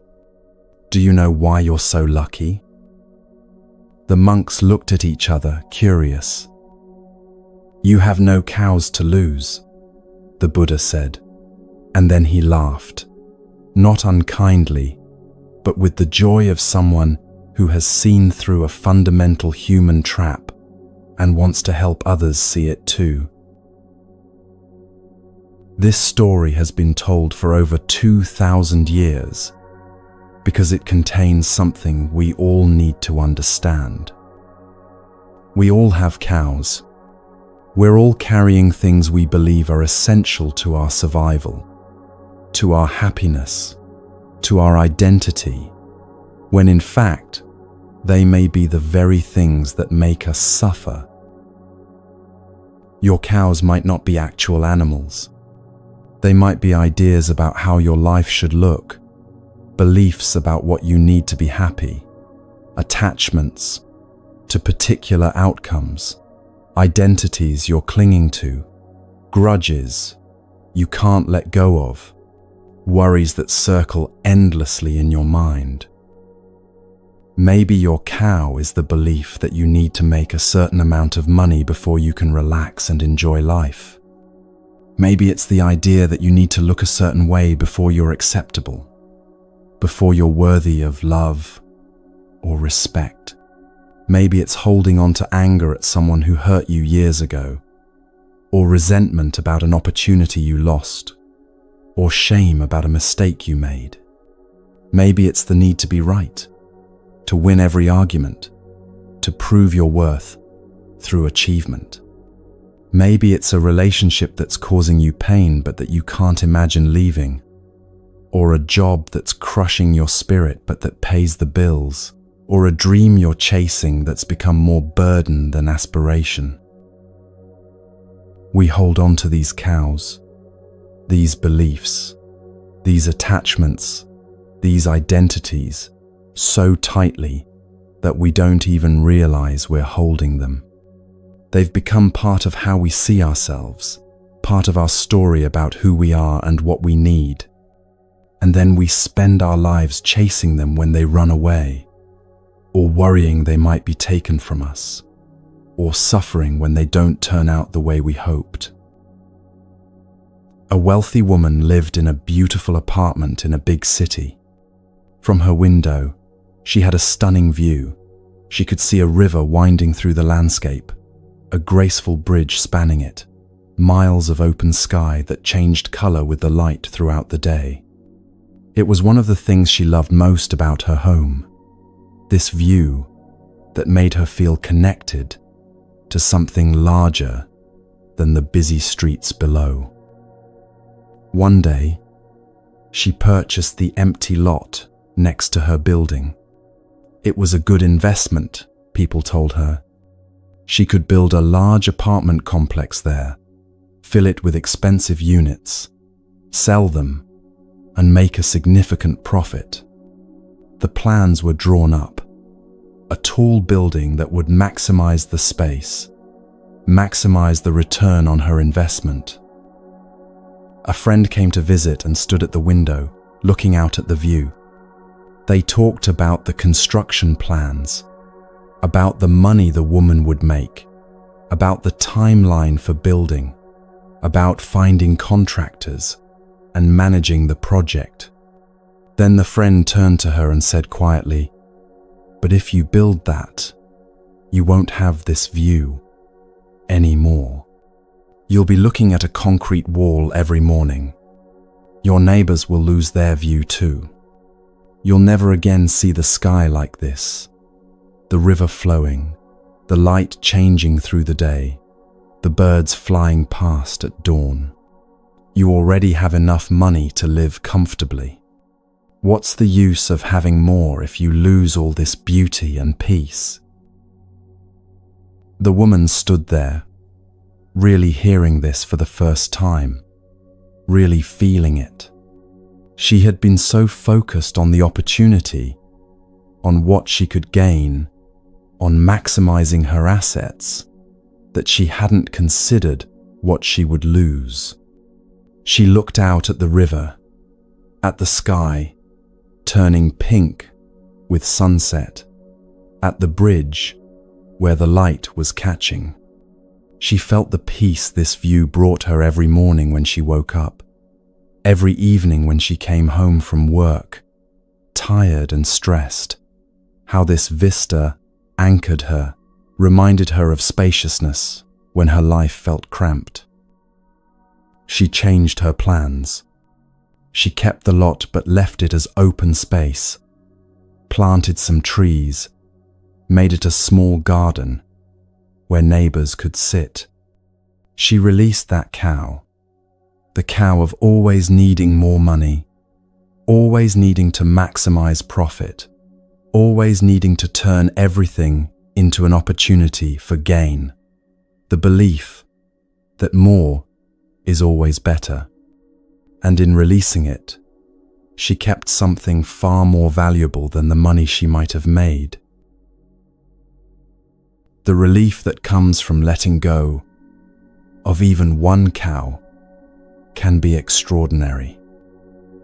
You might not even realize how heavy something is until you put it down. You've been carrying this belief, this attachment, this worry for so long that you've gotten used to the weight. It's just become part of your normal experience, the constant background stress that you think everyone feels, that you assume is just what life is like. But when you finally let go, when you decide that you don't need that particular thing to be happy, when you release that grudge you've been nursing for years, when you stop trying to control that one thing you can't control, when you accept that you're enough, just as you are, there's a lightness that floods in. Your shoulders drop. Your breath deepens. You feel like you can move freely again, in a way you'd forgotten was possible. If you'd like, you might try something. It's completely optional, just an invitation, not a requirement, or homework, or something you should feel guilty about if you don't do it. You could take a moment to consider, what are your cows? What are you holding on to that's making you suffer? What belief about what you need to be happy is actually keeping you from happiness? What are you chasing that, if you're honest with yourself, isn't bringing you any real peace or joy? What identity are you clinging to that no longer fits who you actually are, who you're becoming? You don't have to let them all go at once. That would be overwhelming, maybe even impossible, maybe even unwise. But maybe there's one cow, just one, that you could consider releasing, just to see what it feels like, just to discover what spaciousness might open up when you put down that particular weight, what might become possible when that hand is free. There was a man named Bia who was a governor of a province in the kingdom where the Buddha lived. He was a powerful man, important, respected, influential. He had hundreds of soldiers under his command, vast wealth, a magnificent palace, servants attending to his every need. When he walked through his palace, people bowed low. When he made decisions, they affected thousands of lives. He had everything that most people spend their entire lives trying to achieve. Everything the world tells us we should want. One day, some of his friends who had become monks came to visit him. They told him about their lives in the monastery, about practicing with the Buddha, about the teachings on suffering and the end of suffering, about the peace they had found in simplicity and mindfulness. They invited him to join them, to leave his position of power and become a monk, to practice this path of awakening. At first, Bia hesitated. How could he leave all this? He had power, security, wealth, status, influence. He had worked his whole life to achieve this position, climbed so many ladders, made so many sacrifices. People depended on him, looked up to him, needed his decisions and his leadership.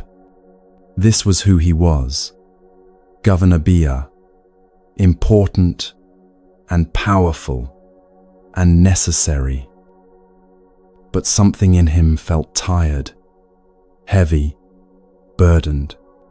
All this power and wealth hadn't brought him the peace he thought it would, the contentment he'd imagined would come once he achieved enough. He was constantly worried about political rivals, about uprisings, about making the wrong decision, about losing what he had gained through so much effort. He slept with guards outside his door because he was afraid of assassination, of enemies, of those who envied his position. Even with all his wealth and power, he didn't feel safe. He didn't feel free. He felt trapped by his own success. So one day, he made a decision that shocked everyone who knew him, that people talked about for years afterward. He let it all go. He gave up his position, his palace, his power, his wealth, his status. He walked away with nothing but the simple robes of a monk, one bowl for receiving food, a mat for sleeping.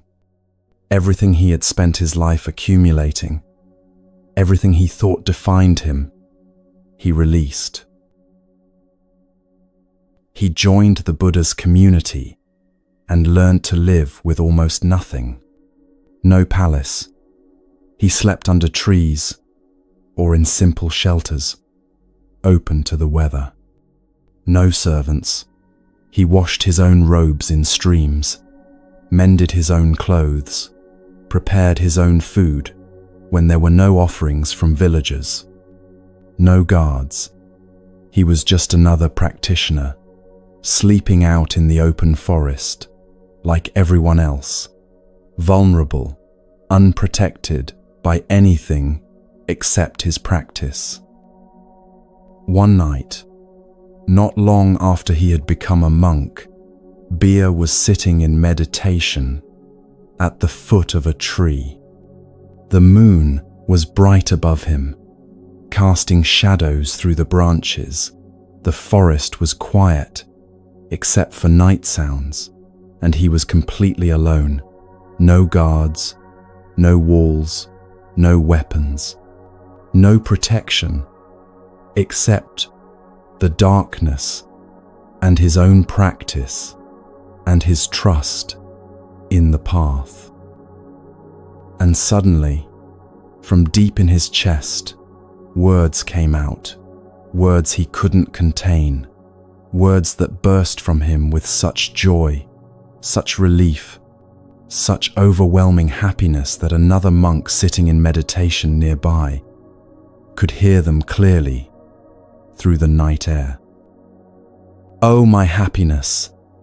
Bia exclaimed, his voice ringing through the quiet forest. "Oh, my happiness!" He said it twice, with such feeling, such genuine emotion, such pure joy, that the other monk was startled, confused, even a bit concerned. The next morning, that monk went to the Buddha and reported what he'd heard. He was worried about his friend. "Teacher, I think Brother Bia is regretting his decision to become a monk. Last night during meditation, I heard him cry out, 'Oh, my happiness,' twice, with great emotion. I think he's remembering his old life, his wealth and power and comfort, and missing it, wishing he hadn't given it all up." The Buddha smiled knowingly and sent for Bia. When Bia arrived, the Buddha asked him gently, with no judgment in his voice, "Is it true that last night during meditation, you exclaimed, 'Oh, my happiness,' 2 times?" "Yes, noble teacher," Bia said, meeting the Buddha's eyes without shame or embarrassment. "I did." "Can you explain to us why you said this?" the Buddha asked. "Some of your brothers are concerned that you regret your decision to join us, that you're longing for your former life." Bia's face lit up with a smile, with genuine radiance. "Noble teacher, when I was a governor, my palace was guarded by hundreds of soldiers, day and night, in shifts that never ended. But even with all those guards, with all those armed men protecting me, I never felt safe, not for a single moment. I was constantly afraid that someone would break in while I slept, that rivals would assassinate me, that robbers would come for my wealth, that enemies would poison my food or ambush me in the hallway. I couldn't sleep peacefully, couldn't relax, couldn't let my guard down ever. I was always on edge, always vigilant, always afraid of losing what I had worked so hard to gain. But last night," he continued, his voice full of wonder and amazement, "I realized that I was sitting alone in the forest, at the foot of a tree, completely unguarded, with nothing to protect me from wild animals or robbers or anything, and I felt absolutely safe. Safer than I've ever felt in my entire life, safer than I felt surrounded by armed guards in a locked palace. Nobody wants to kill me anymore because I have no power to threaten them with, no position they want to take from me. Nobody wants to rob me because I have nothing to steal, nothing worth taking. I have no position to lose, no wealth to protect, no reputation to defend, no rivals to fear. For the first time in my life, I am truly free, truly safe, truly at peace. That's why I cried out, 'Oh, my happiness! Oh, my happiness!' If I disturbed anyone with my exclamation, I sincerely apologize. But I couldn't contain the joy I felt at realizing that I've finally let go of everything that was making me suffer.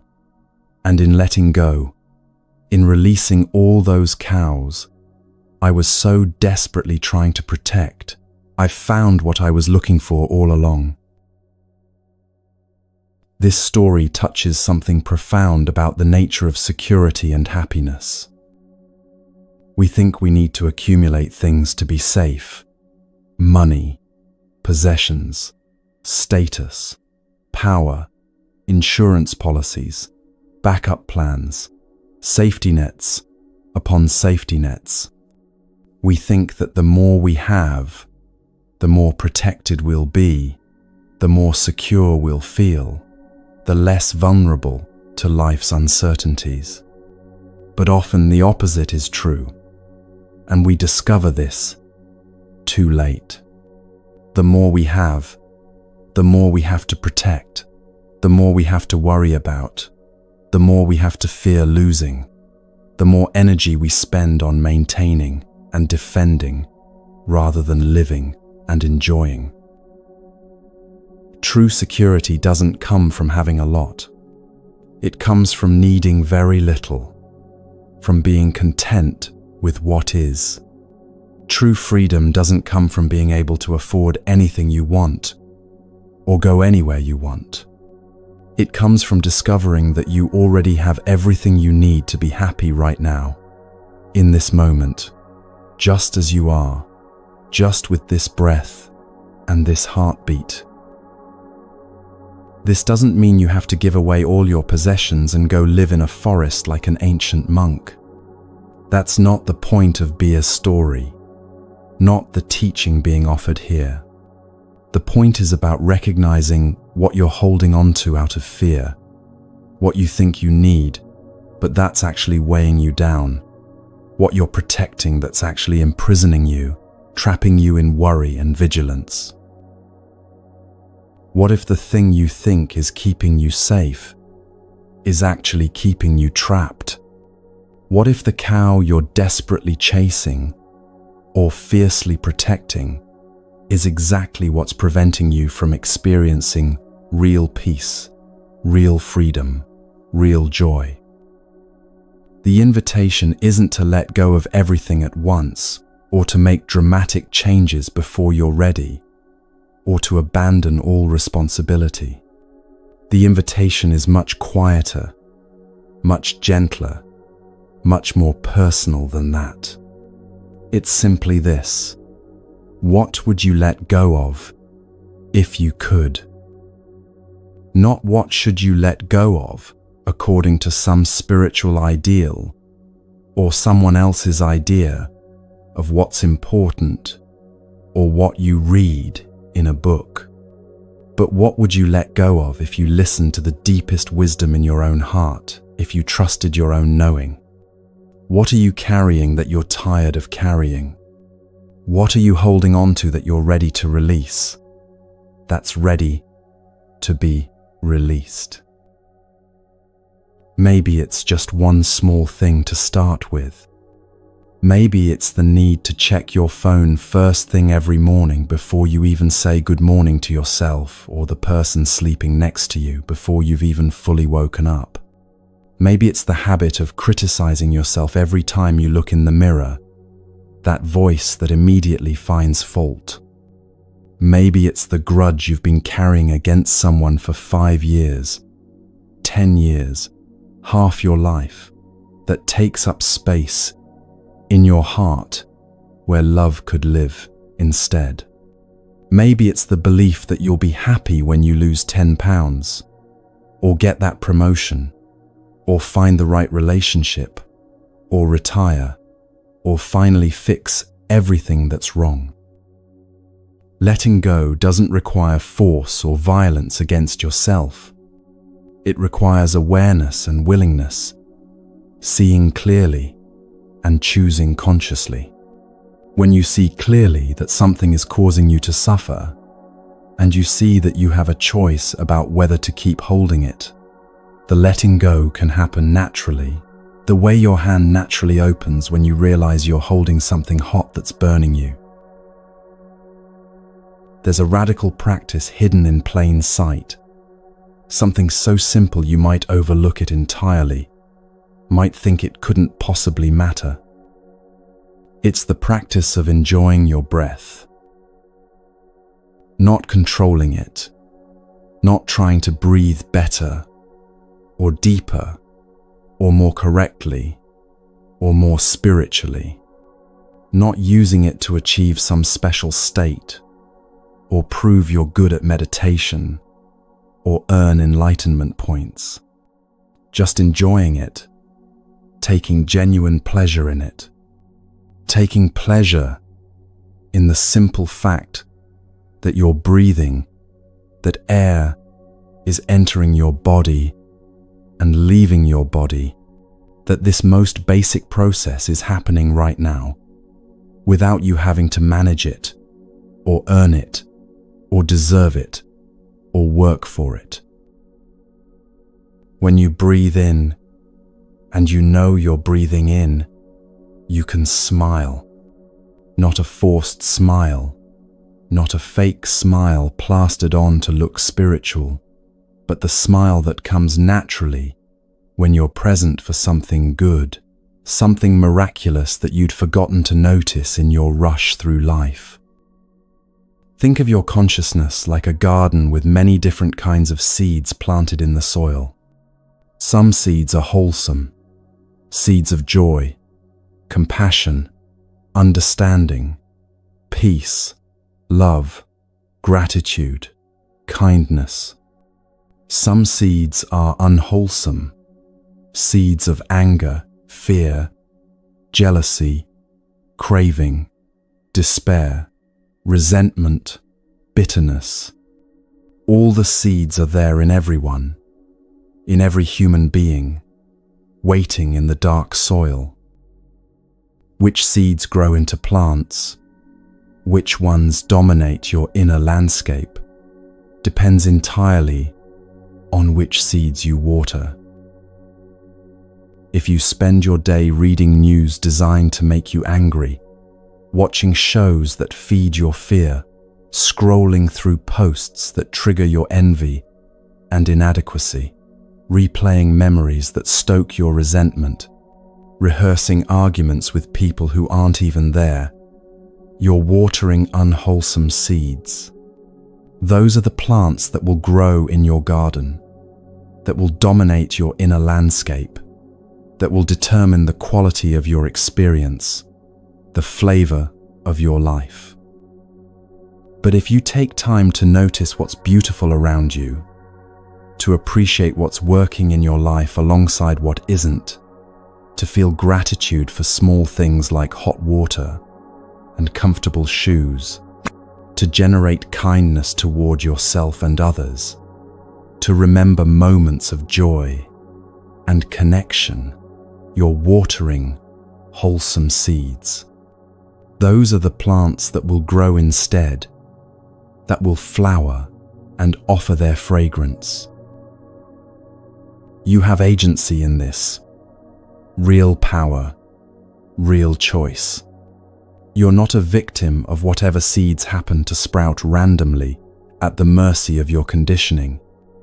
You're the gardener, choosing moment by moment which seeds to water with your attention, which plants to cultivate with your care, what kind of garden you want to grow in your consciousness, what you want to bloom in the landscape of your mind.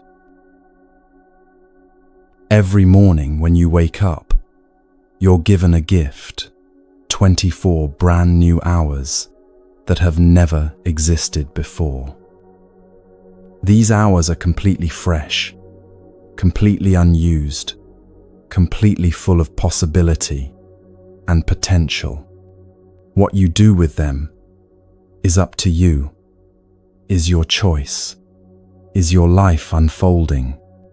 You can spend them worrying about what might go wrong, or you can spend them noticing what's going right.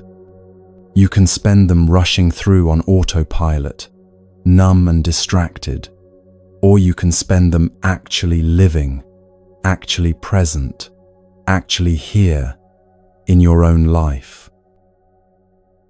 There's a simple verse that monks and nuns learn when they first begin practicing, something to recite silently when you first wake up.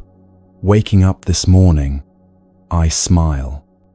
I have 24 brand new hours to live. I vow to live them deeply and to look at all beings with the eyes of compassion. You don't have to be a monk or a nun to do this, to start your day this way. You can begin each morning with awareness, with intention, with gratitude for another day of being alive, with the vow to not waste these precious hours, to actually live them rather than just get through them, to be present rather than sleepwalking. The practice can infuse the most ordinary moments with meaning and presence. Brushing your teeth in the morning, you can do it while thinking about everything you have to do today, all the problems waiting for you, letting anxiety build before you've even left the bathroom. Or you can do it with full attention, enjoying the fresh taste of toothpaste, the clean feeling grateful that you have teeth to brush and clean water to rinse with, and that your body is working well enough to stand here doing this simple thing. Walking from your bedroom to your kitchen, you can do it lost in thought, already mentally at work, or replaying yesterday's difficulties, or worrying about tomorrow's challenges. Or you can feel your feet touching the floor with each step. Notice the temperature of the air on your skin. See the morning light coming through a window. Make those 10 or 20 steps into a walking meditation, a return to your body and to the present moment, a coming home. Drinking your first sip of water or coffee or tea, you can gulp it down without tasting it, just fuel to start the day. Or you can pause and really experience it, feeling the temperature on your lips, the texture in your mouth, the way it wakes up your senses, making it a small ceremony of gratitude rather than just another thing to consume mindlessly. These tiny moments add up to your life, these breaths and steps and sips. If you're not present for them, you're not present for your life. You're missing it. But when you bring awareness to them, when you actually experience them, instead of just moving through them unconsciously on autopilot, something remarkable happens. Ordinary moments become extraordinary. The mundane becomes meaningful. The routine becomes a practice, becomes sacred. Once at a large gathering where the Buddha was teaching, there were hundreds of people sitting together listening, absorbing his words about suffering and liberation. Among them were 4 young mothers, each holding a baby in her arms. The babies were nursing while their mothers listened to the teaching about suffering and the end of suffering, about mindfulness and peace and the path to freedom. The babies were consuming milk from their mothers' bodies. That was the obvious food they were receiving, the visible nourishment. But they were also consuming something else, something less visible, but equally nourishing, equally important. They were consuming the peace and mindfulness of the whole gathering, of all these people sitting together in awareness. They were consuming the energy of all these people sitting together in awareness, in silence, in collective calm and concentration. That peace was entering them through their mother's milk, through their mother's heartbeat, through the very atmosphere they were breathing, the energy field they were resting in. You're consuming things all the time too, not just food, but energy, atmosphere, information, the quality of the environments you inhabit and the company you keep. When you spend time with people who are anxious and agitated, their anxiety affects you, seeps into you. When you spend time in places that are frenetic and harsh, that frenetic harshness enters you, becomes part of your inner state. When you consume media designed to agitate and provoke and outrage, that agitation becomes part of your inner landscape, colors your experience of everything. But the opposite is also true, and this is the good news.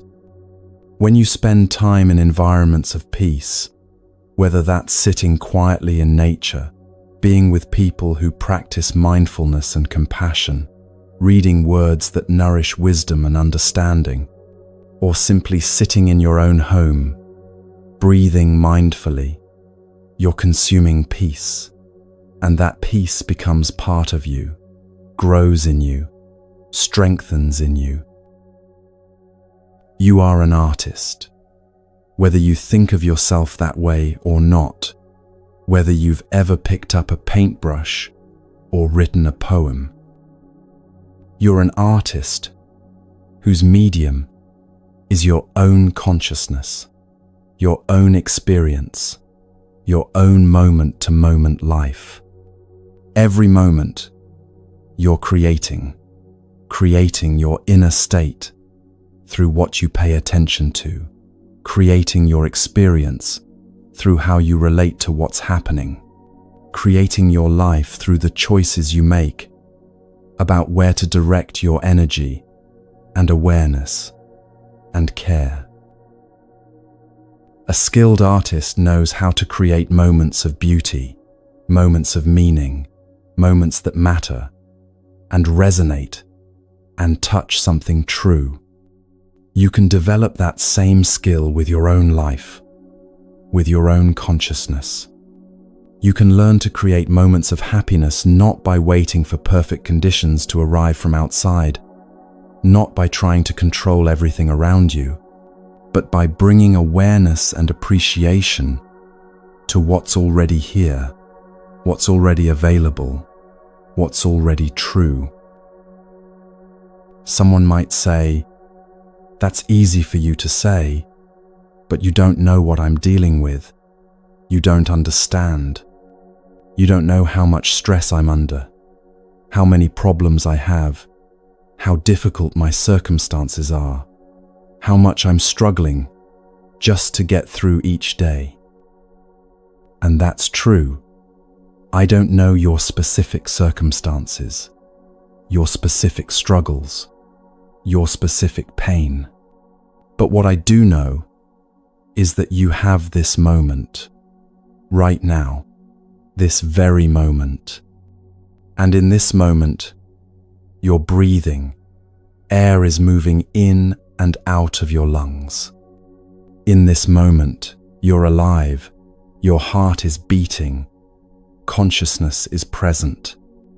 In this moment, there are conditions of happiness available. Maybe not all the conditions you wish you had. Maybe not the circumstances you'd choose if you could design your life perfectly, but some conditions, some possibilities for noticing what's good, even while acknowledging what's difficult. The practice isn't about denying your problems or pretending everything is wonderful when it's not, when you're clearly struggling. The practice is about not adding unnecessary suffering on top of the necessary difficulties, about not losing touch with what's still good while you navigate what's hard, about not letting your struggles consume 100% of your awareness when maybe they only need to occupy 70%, leaving 30% available for noticing that the sun is still shining, that your heart is still beating, that kindness still exists in the world, that not everything is broken. When you let go of the cows that are weighing you down, the unnecessary beliefs and attachments and worries that create suffering beyond what life naturally brings, you create space, you create openness, you create room. And in that space, joy can enter naturally, organically, without force. Not the joy that depends on everything being perfect, but the joy that comes from being fully alive, fully present, grateful for the gift of this moment, this breath, this one precious and irreplaceable life that you're living right now.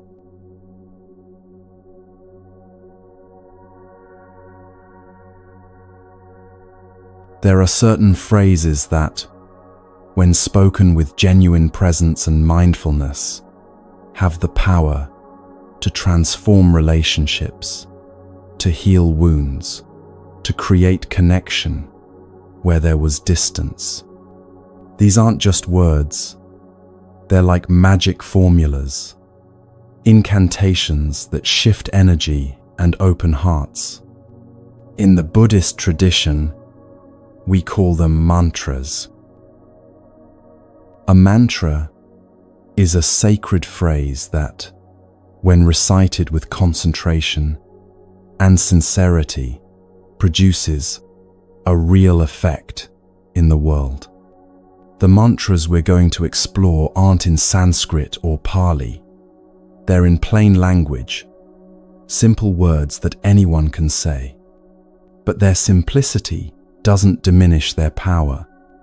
When you speak them with true mindfulness, when you really mean them, they can change everything. The first mantra is, I am here for you. To love someone means, first of all, to be there for them. But being there isn't as simple as it sounds. You can be in the same room with someone and not be there at all. Your body present, but your mind somewhere else entirely, lost in your phone or your worries or your plans. This mantra requires that you first be present for yourself.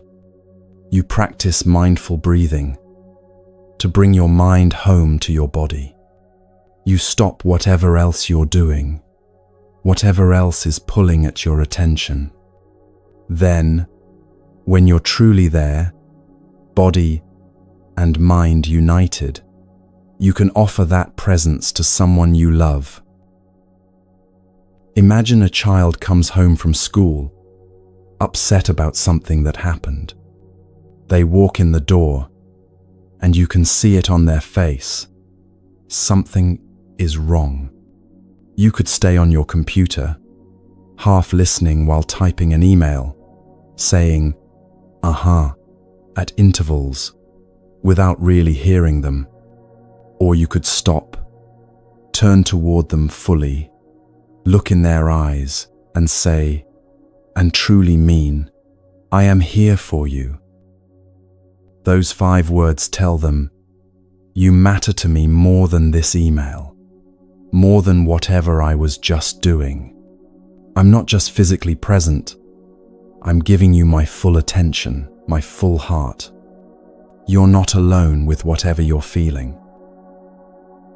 The same applies to your partner, your friend, your parent. When someone you care about is suffering, the greatest gift you can offer isn't advice or solutions. It's your genuine presence. I am here for you, not in 5 minutes after you finish this task, not while simultaneously scrolling through your phone, but right now, completely, with everything you have. The second mantra is, I know you are there, and it makes me very happy. Everyone wants to be seen, to be recognized, to know that their presence matters to someone. This mantra acknowledges the other person's existence and expresses gratitude for it. You can say this to your partner in the morning, "Darling, I know you are there, and it makes me very happy." You're saying, your presence in my life isn't something I take for granted. The fact that you exist, that you're here, that I get to share this life with you, this brings me joy. A man comes home from work, stressed and preoccupied, barely registering that his wife is there. They move around each other like roommates, like strangers, each absorbed in their own world. But one evening, he stops. He practices breathing, brings himself fully present, and then looks at her and says, "I want you to know that I see you here, and I'm so grateful you exist, that you're in my life." Her face changes immediately. When was the last time someone really saw her, really acknowledged her presence as a gift?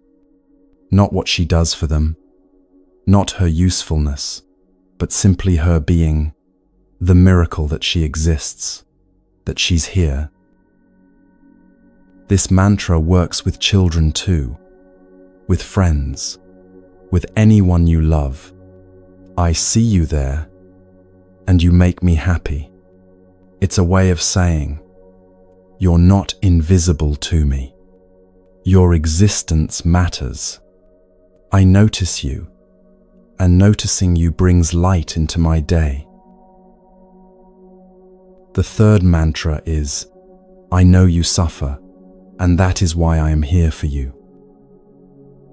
This mantra is for when you notice that someone you love is suffering.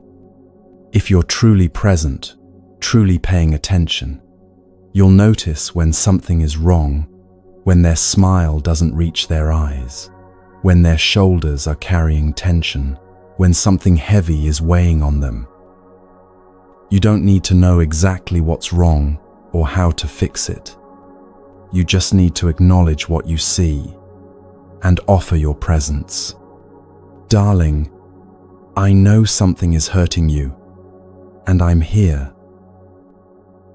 A woman notices her teenage son has been quiet for days, withdrawn in a way that's unusual for him.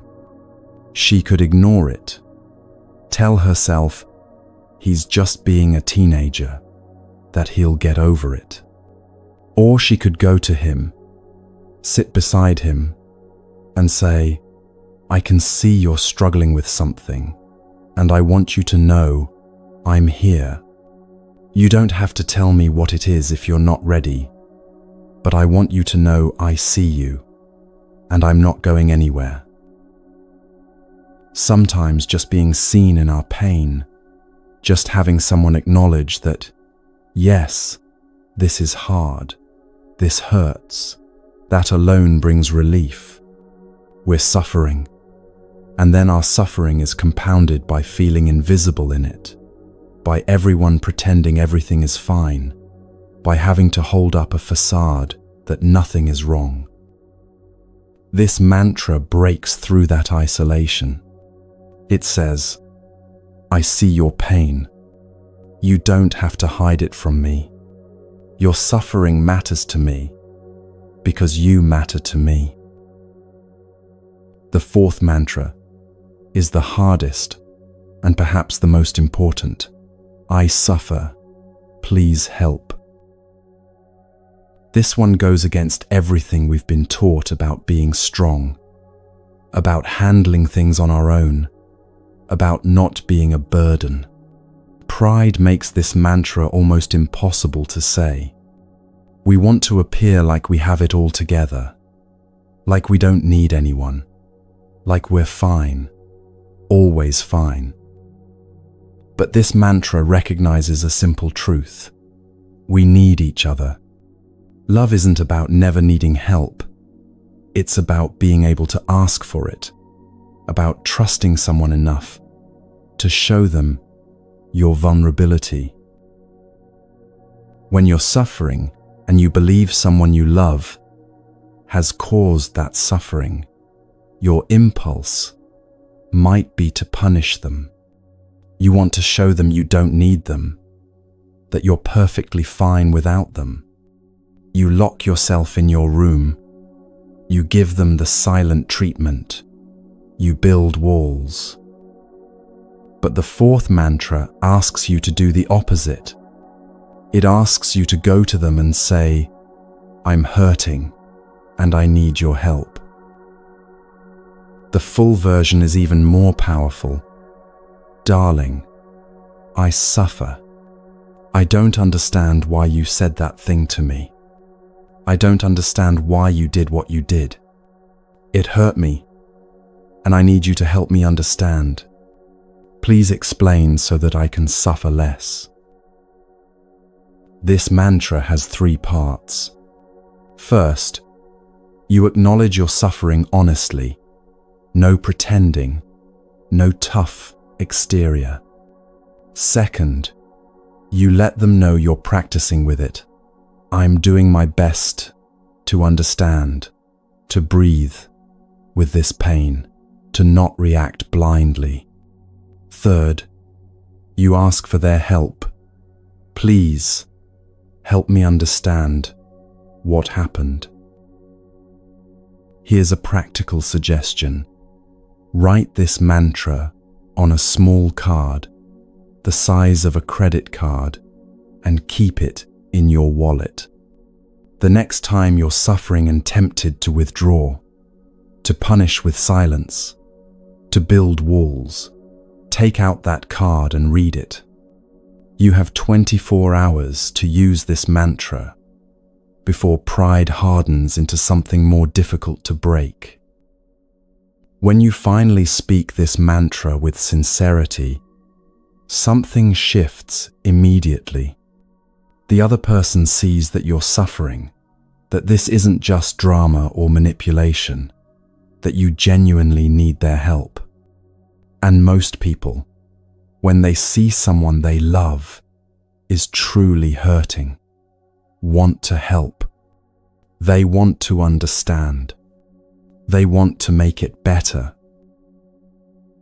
The 5th mantra is, this is a happy moment. This mantra isn't about pretending everything is perfect when it's not.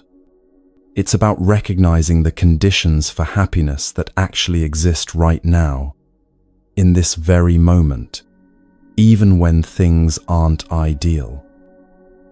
You're sitting with someone you love. You're walking together on an ordinary day. You're having a simple meal, and you pause. You look around. You feel the moment, and you say, out loud or silently, this is a happy moment.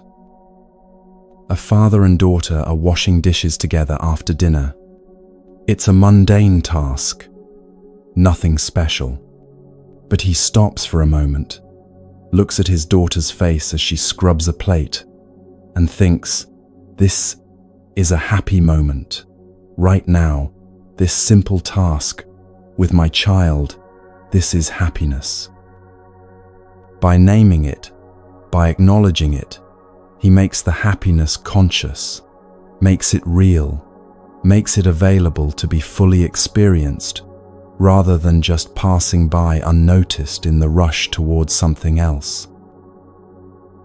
This mantra trains us to recognize happiness when it's present, instead of always thinking happiness is somewhere else, sometime else, dependent on conditions we don't yet have. Happiness isn't waiting in the future after you achieve certain things. It's available right now, in this breath, in this moment, in this connection, with someone you care about. You can practice this mantra throughout your day. Drinking your morning coffee, this is a happy moment. Feeling the sun on your face, this is a happy moment. Hearing your partner's voice, this is a happy moment. Not because everything in your life is perfect, but because you're alive, aware, able to touch the good that exists alongside the difficult. The 6th mantra is, you are partly right.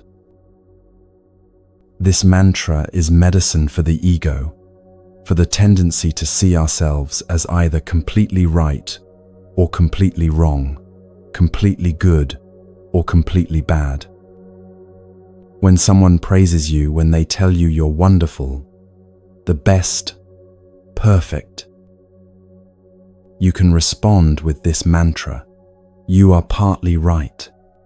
Yes, I have good qualities, but I also have weaknesses, flaws, areas where I struggle. I'm not the perfect image you're projecting onto me. I'm human, which means complex, which means both good and not so good, all mixed together.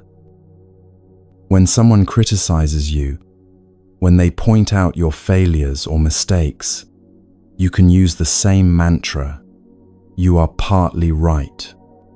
Yes, I have flaws, I made mistakes. There are things I could do better, but I'm not the complete failure you're seeing in this moment. I also have strengths, gifts, good intentions, areas where I'm doing well. This mantra keeps you balanced, grounded in reality, rather than swinging between inflation and deflation, between thinking you're the best or the worst. It allows you to receive both praise and criticism without losing your center, without getting lost in either arrogance or despair. A young woman at work receives glowing feedback from her boss. You're brilliant, the best we've ever had, absolutely exceptional. She could let this go to her head, start believing she's superior to everyone else, get inflated with pride. Or she could think quietly to herself, you're partly right. Yes, I worked hard on that project. I did contribute something valuable, and I also made mistakes you didn't see. I also had help from others. I also have plenty to learn. Later that week, a colleague criticizes her harshly. You don't know what you're doing. You're in over your head. You're not qualified for this role. She could collapse into shame, believe she's completely inadequate. Let this criticism destroy her confidence. Or she can think, you're partly right. Yes, there are aspects of this role I'm still learning, areas where I could improve, and I also bring value. I also have skills and insights that matter. I also belong here.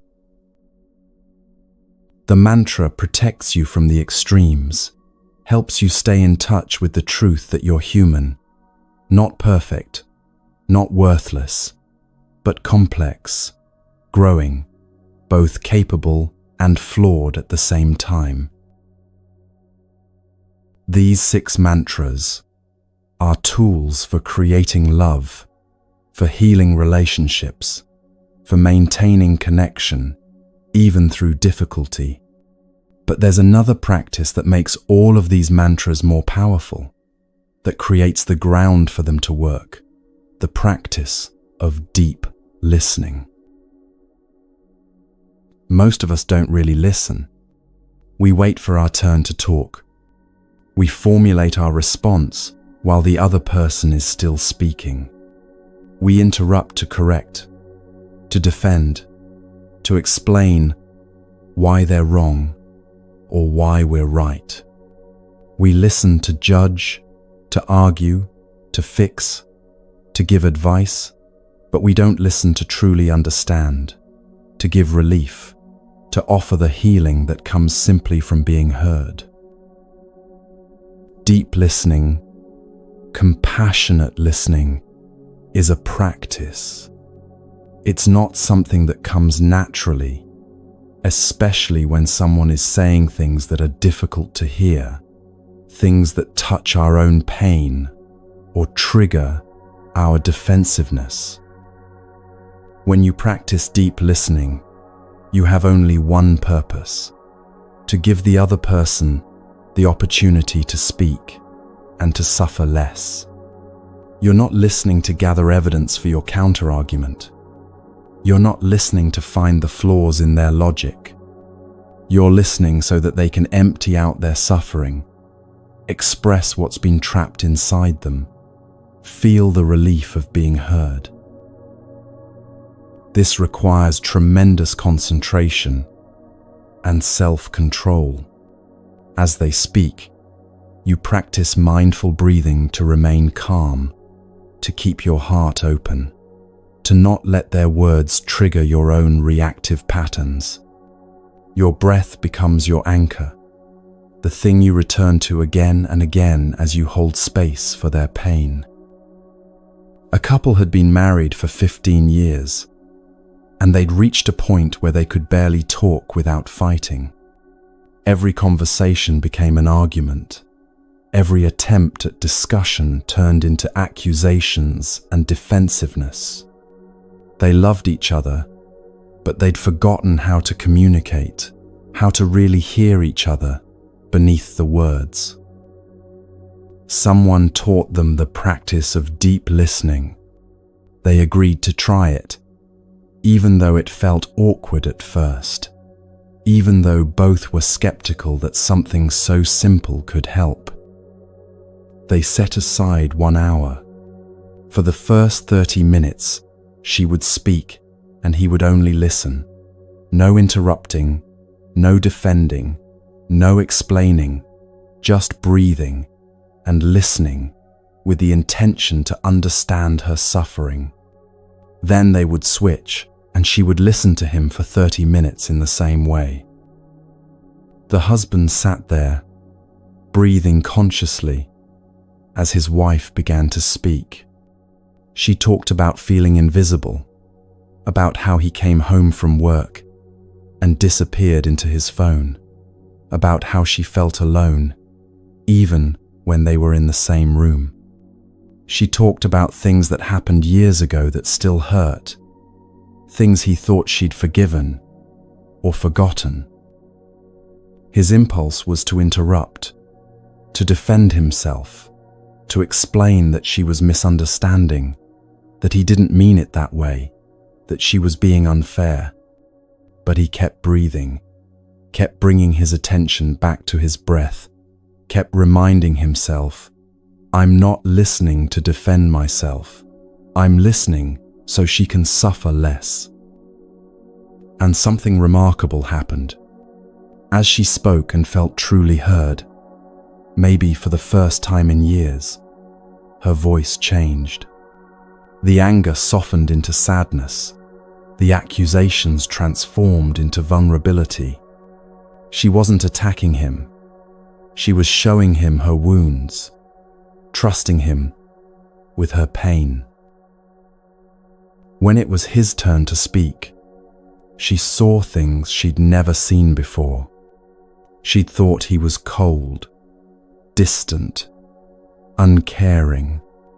But as she listened, really listened, without planning her rebuttal, she heard his loneliness, his feeling of inadequacy, his fear that he wasn't enough, that he was failing her and their children.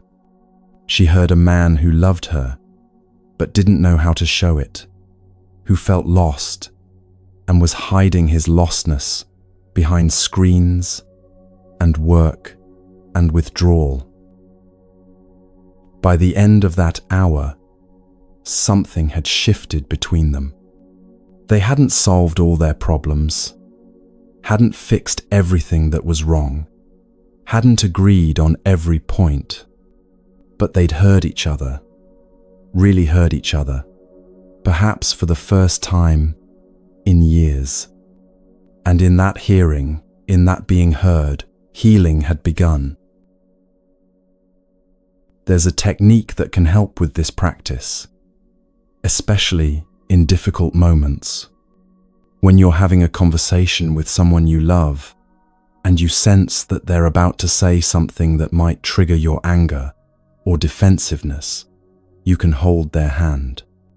And you can agree beforehand, if I squeeze your hand, that's my bell of mindfulness. It means stop talking and breathe. So your partner is speaking, sharing something difficult, and you feel your anger rising, your defensiveness preparing to strike back. Instead of lashing out, you gently squeeze their hand, not hard, not aggressively, just a gentle reminder. They feel the squeeze and stop talking. Both of you breathe together, 3 breaths, maybe 5, just breathing and coming back to presence, coming back to the intention to understand rather than to win. Then they can continue, and you continue listening with renewed calm.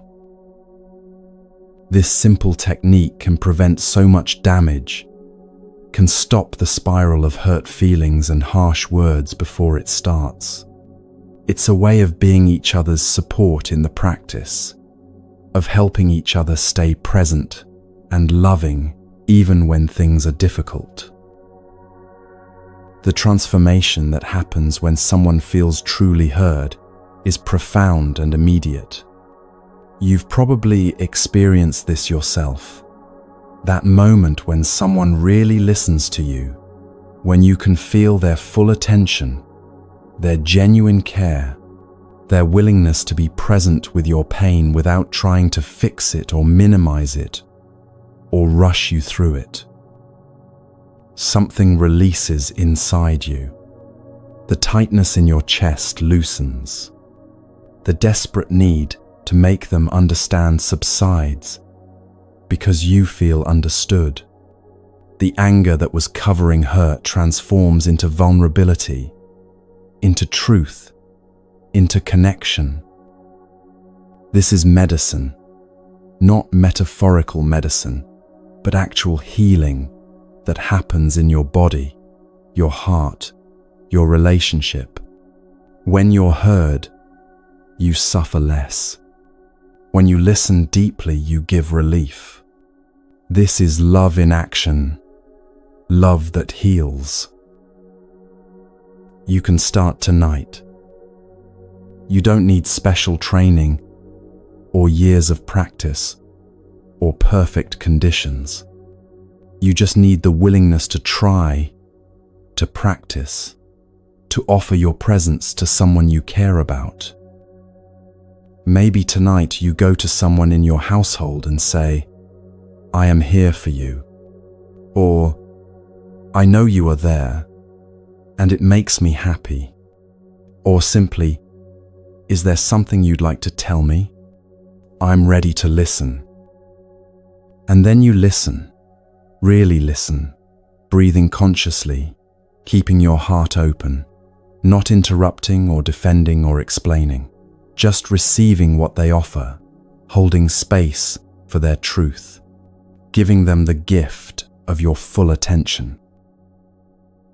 This is how relationships heal. This is how love grows deeper. This is how we move from isolation to connection, from misunderstanding to seeing each other clearly, from suffering separately to holding each other's pain with tenderness and care. The 6 mantras and the practice of deep listening aren't just techniques or strategies. They're expressions of mindfulness in action, ways of bringing presence and compassion into your most important relationships, ways of creating the conditions for love to not just survive, but flourish, even through difficulty. When you practice these things, when you really commit to being present for the people you love, something beautiful unfolds. You discover that love isn't just a feeling that comes and goes randomly, dependent on circumstances and moods. Love is a practice, something you cultivate through attention and care, something you create moment by moment through the choices you make about how to be with each other. And in that practice, in that cultivation, you find that love becomes the healing force it was always meant to be, not perfect, not easy, but real, deep, transformative, capable of holding everything, capable of healing everything, when tended with patience and presence and genuine care.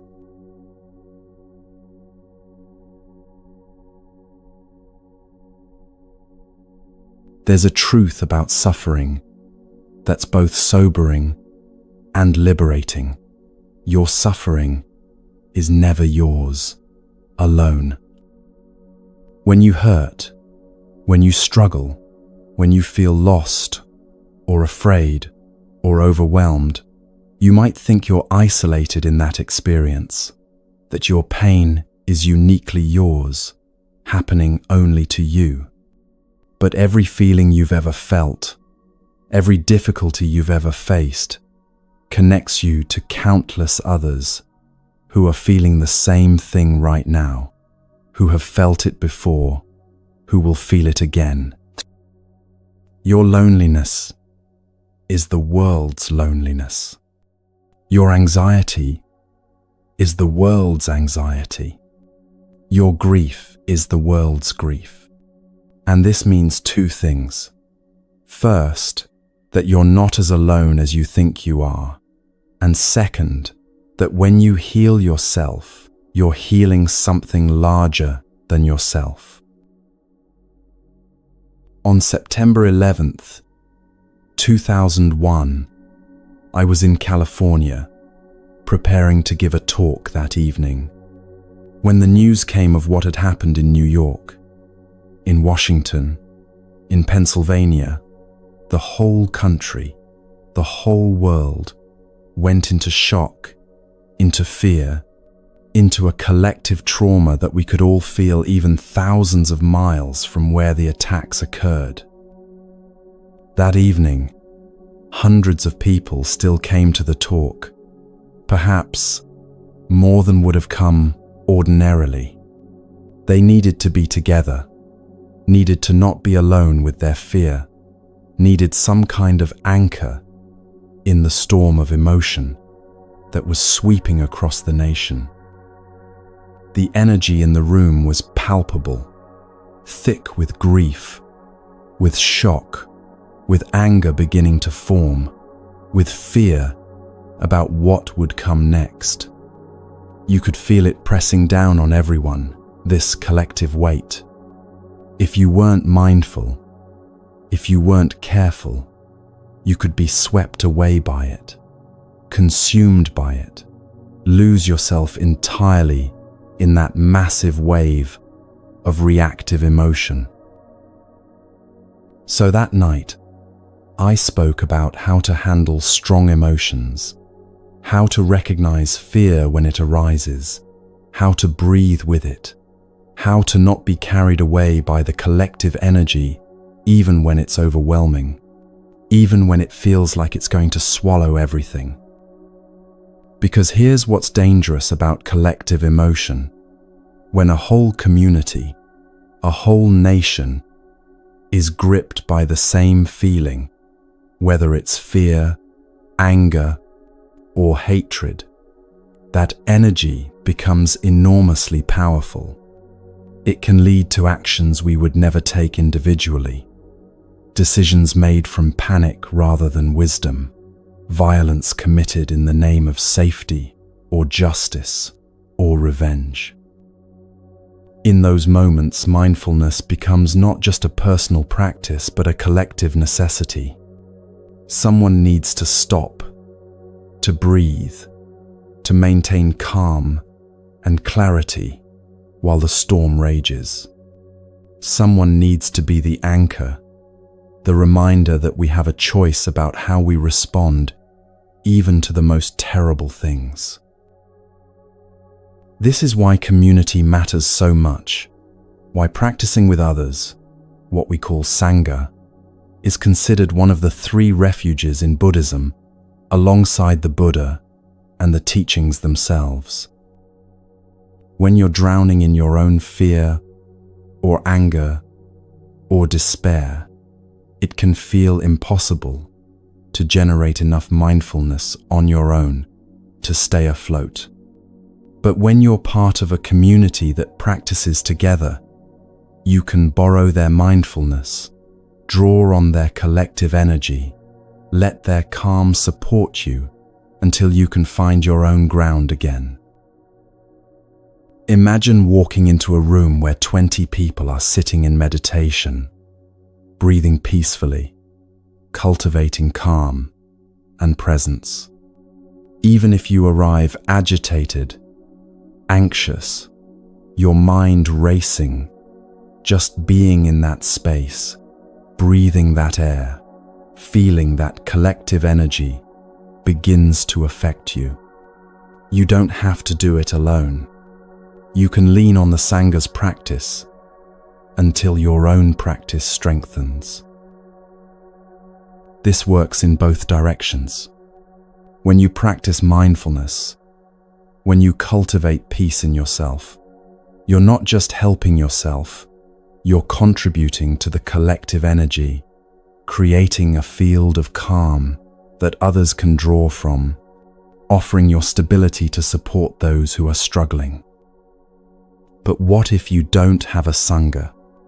What if you're surrounded by people who don't practice mindfulness, who might even be actively creating suffering, a toxic workplace, a difficult family situation, an environment where stress and reactivity are the norm?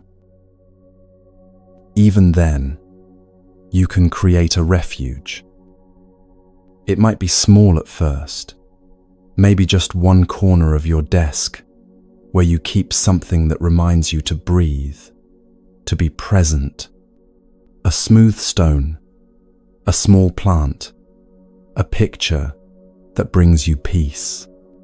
When the environment around you becomes overwhelming, you can return to that corner, take 3 conscious breaths, remember who you are beneath the stress. Or it might be a practice you do alone in your car before going into work. 5 minutes of mindful breathing while sitting in the parking lot, creating an inner sanctuary that you carry with you into whatever chaos awaits. One woman worked in a high-pressure corporate environment where everyone was constantly stressed, where the culture encouraged overwork and competition, where taking a real lunch break or leaving at a reasonable hour was seen as weakness. She felt herself being pulled into that energy, felt it affecting her health, her relationships, her peace of mind. She couldn't change the whole company culture, couldn't make everyone around her suddenly start practicing mindfulness, but she could create her own small refuge.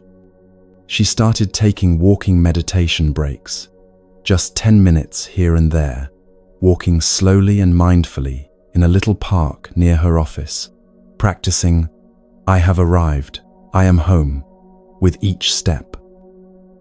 People thought she was strange at first, wondered why she was walking so slowly, why she wasn't on her phone or rushing somewhere. But over time, some of her colleagues started asking about it, started joining her occasionally, curious about this different way of being in the middle of the workday chaos. She had created a small Sangha without even trying, just by maintaining her own practice, by refusing to be completely consumed by the toxic energy around her, by being a reminder that there's another way to live even in difficult circumstances. You don't have to wait for perfect conditions to practice.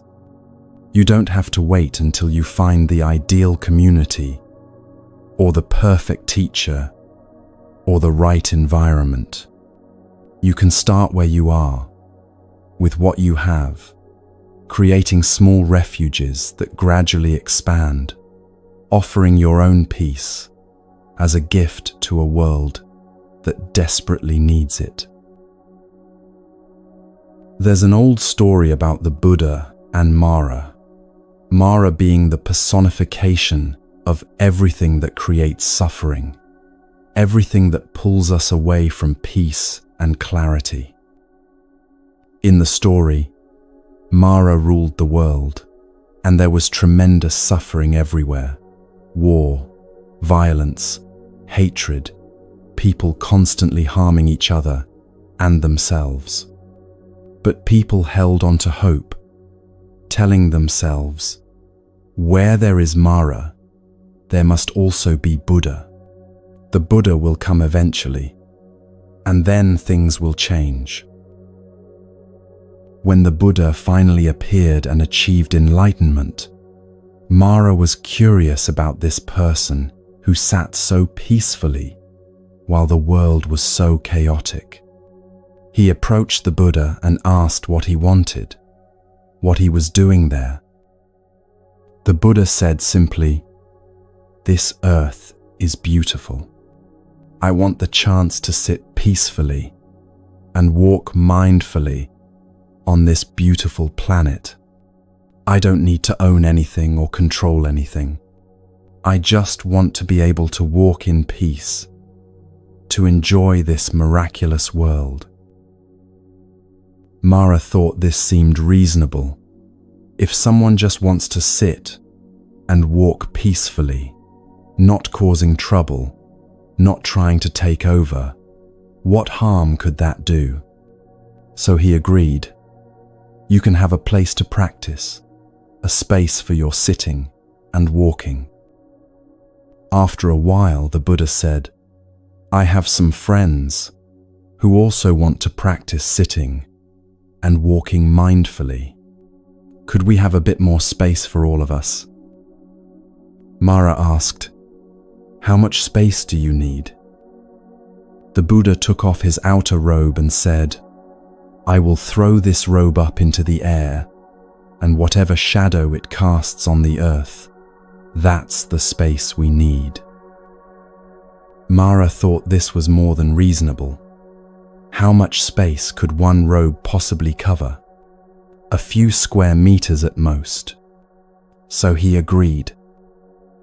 The Buddha threw his robe high into the sky, and it rose and rose and opened wide, and its shadow fell over the entire earth. From that moment, the whole planet became the territory of mindfulness, of peace, of the practice of being truly present and alive. The story is saying something important.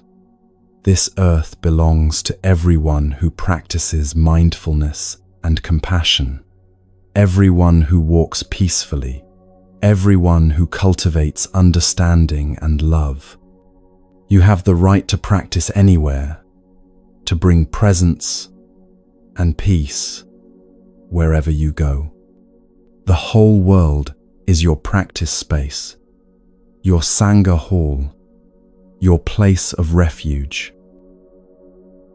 You can practice walking meditation in a forest, yes, but you can also practice it walking from your car to your office, from your bedroom to your kitchen, through a crowded airport, down a city street, filled with noise and rush.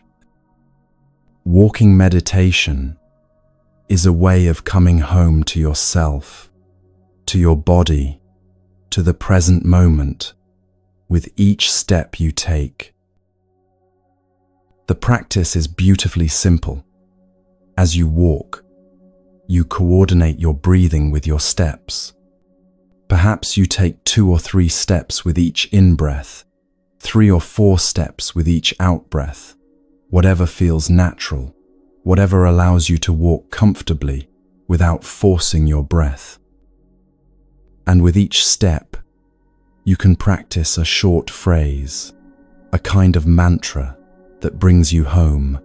I have arrived. I am home. I have arrived. You're not trying to get anywhere anymore, not rushing towards some future moment. when things will be better. You've arrived at the only moment that exists, the only place where life is actually happening. Right here, right now. I am home. Home isn't a building somewhere, isn't a place on a map. Home is being present in your body, in this moment, fully alive and aware. When you breathe mindfully and walk with awareness, you're home no matter where you are geographically. Most of us have lost the ability to simply be where we are. Even when our body is in one place, our mind is somewhere else, already at our destination, still in the past, lost in planning, or worrying, or replaying, or imagining. We're walking, but we're not really walking. We're just moving through space, while our mind races ahead or lags behind. Walking meditation is a practice of reclaiming your life, of actually living your moments instead of just passing through them on your way to somewhere else. The miracle, the Buddha said, is not walking on water. Many people are impressed by supernatural feats, by displays of spiritual power. But the real miracle is walking on the earth, being fully present for each step, experiencing the wonder of being alive, of being able to move through this world, of having feet that work and ground beneath you, and air to breathe. Think about astronauts who spend months in space, floating in that artificial environment, far from the earth. When they return, when they finally set foot on solid ground again, they don't take it for granted. They feel the miraculous nature of something we completely overlook, the ability to walk on this planet, to feel gravity holding us, to take steps on this beautiful earth. We don't have to go to space to appreciate this miracle. We just have to wake up, to pay attention, to actually be present for what's already here. Each step can be a revolution against the habit of running. We're so conditioned to rush, to always be moving toward the next thing, to treat the present moment as an obstacle between us and where we want to be. Walking meditation is a form of resistance against that tyranny of constant rushing, constant seeking, constant dissatisfaction with what is. With each mindful step, you're saying, this moment is enough. This step is enough. I don't need to be anywhere other than where I am right now. I'm not going to let my whole life pass by unfelt, unnoticed, unlived while I'm busy trying to get somewhere else. At first, walking slowly and mindfully might feel strange, even uncomfortable. You might feel self-conscious, like everyone is watching you, wondering why you're walking so slowly when the world is rushing by.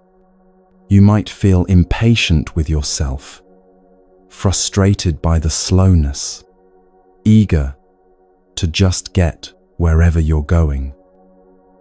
But gradually, as you practice, something shifts. The quality of your steps changes. You begin to feel each foot making contact with the ground. Feel the earth supporting you. Feel the miracle of movement, of balance, of being alive in a body that can walk. You don't have to walk slowly all the time. You can practice walking meditation at a normal pace, even at a brisk pace, if that's what the situation requires. The slowness isn't the point, the awareness is the point. The presence is the point. The coming home to your body and your breath with each step is the point. You can do this in the supermarket, walking down the aisle, pushing your cart. Instead of being lost in your shopping list or your thoughts about dinner or your worries about money, you can feel each step, coordinate it with your breath, come back to the simple fact that you're alive, walking here. You can do this at work, walking from one meeting to another. Instead of letting your mind race ahead to what's coming next or replay what just happened, you can use those transition moments as opportunities to practice, to reset, to come back to presence before entering the next situation.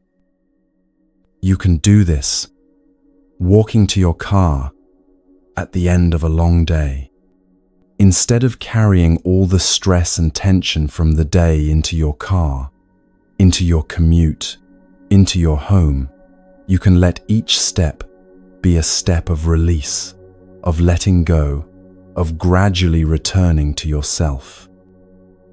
You can even do this in small spaces, walking back and forth in your room, walking around your kitchen while waiting for water to boil, walking from your bed to the bathroom in the middle of the night. Anytime you're walking, you have an opportunity to practice, to come home, to be present for your life. A man who worked in a busy hospital, surrounded all day by stress and crisis and suffering, started practicing walking meditation in the hallways between patient rooms. Just a few steps taken mindfully, just a few breaths coordinated with his movement, just a moment of arriving in his body before walking into the next difficult situation. His colleagues noticed something different about him. He seemed calmer, more grounded, less frazzled by the constant demands. Some of them asked what he was doing, and he taught them the practice. Soon there were several staff members taking walking meditation breaks, using the space between tasks as opportunities for practice, rather than just rushing mindlessly from one thing to the next. The whole atmosphere of that floor began to shift subtly. It was still a hospital, still stressful, still dealing with serious illness and suffering. But there were these pockets of peace, these moments of mindfulness, these people who were choosing to walk their steps differently, to be present for their lives, even in the middle of chaos. This is how change happens, not through grand gestures or perfect conditions, but through small practices done consistently, through individuals choosing to walk peacefully on this earth, even when the world around them is rushing and suffering and forgetting. When you practice like this, when you walk mindfully, even for just a few steps a day, you're doing it not just for yourself, but for everyone. You're proving that it's possible to slow down, to be present, to find peace in the midst of activity. You're creating a small field of mindfulness that others can feel and maybe, eventually, enter.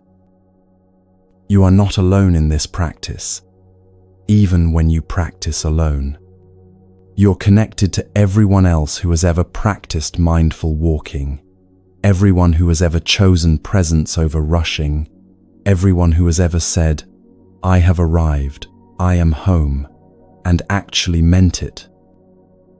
You're connected to the Buddha himself, who walked mindfully 26 centuries ago on dirt paths in India, whose footsteps are still reverberating through time, still showing us how to walk peacefully on this earth. You're connected to people practicing right now in monasteries, in prisons, in hospitals, in their homes, on city streets, in quiet forests. All over this planet, people are taking mindful steps, coming home to themselves, choosing to actually live their moments instead of just passing through them.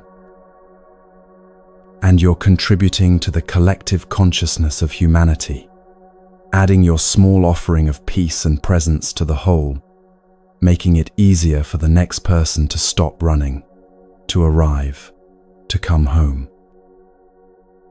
The Buddha's robe covers the whole earth, remember? Wherever you are is practice space. Wherever you walk is holy ground.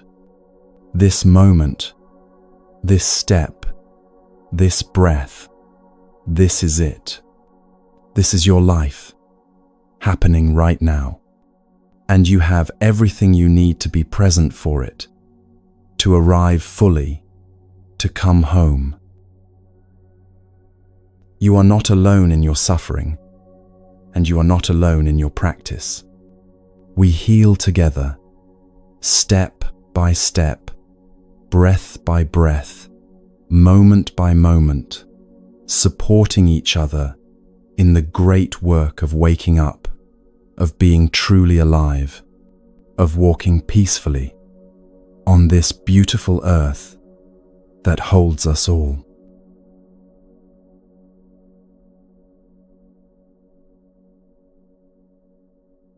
Every breath you're taking right now is an act of reclaiming your life, of choosing presence over absence, of saying yes to this moment, even when it's imperfect.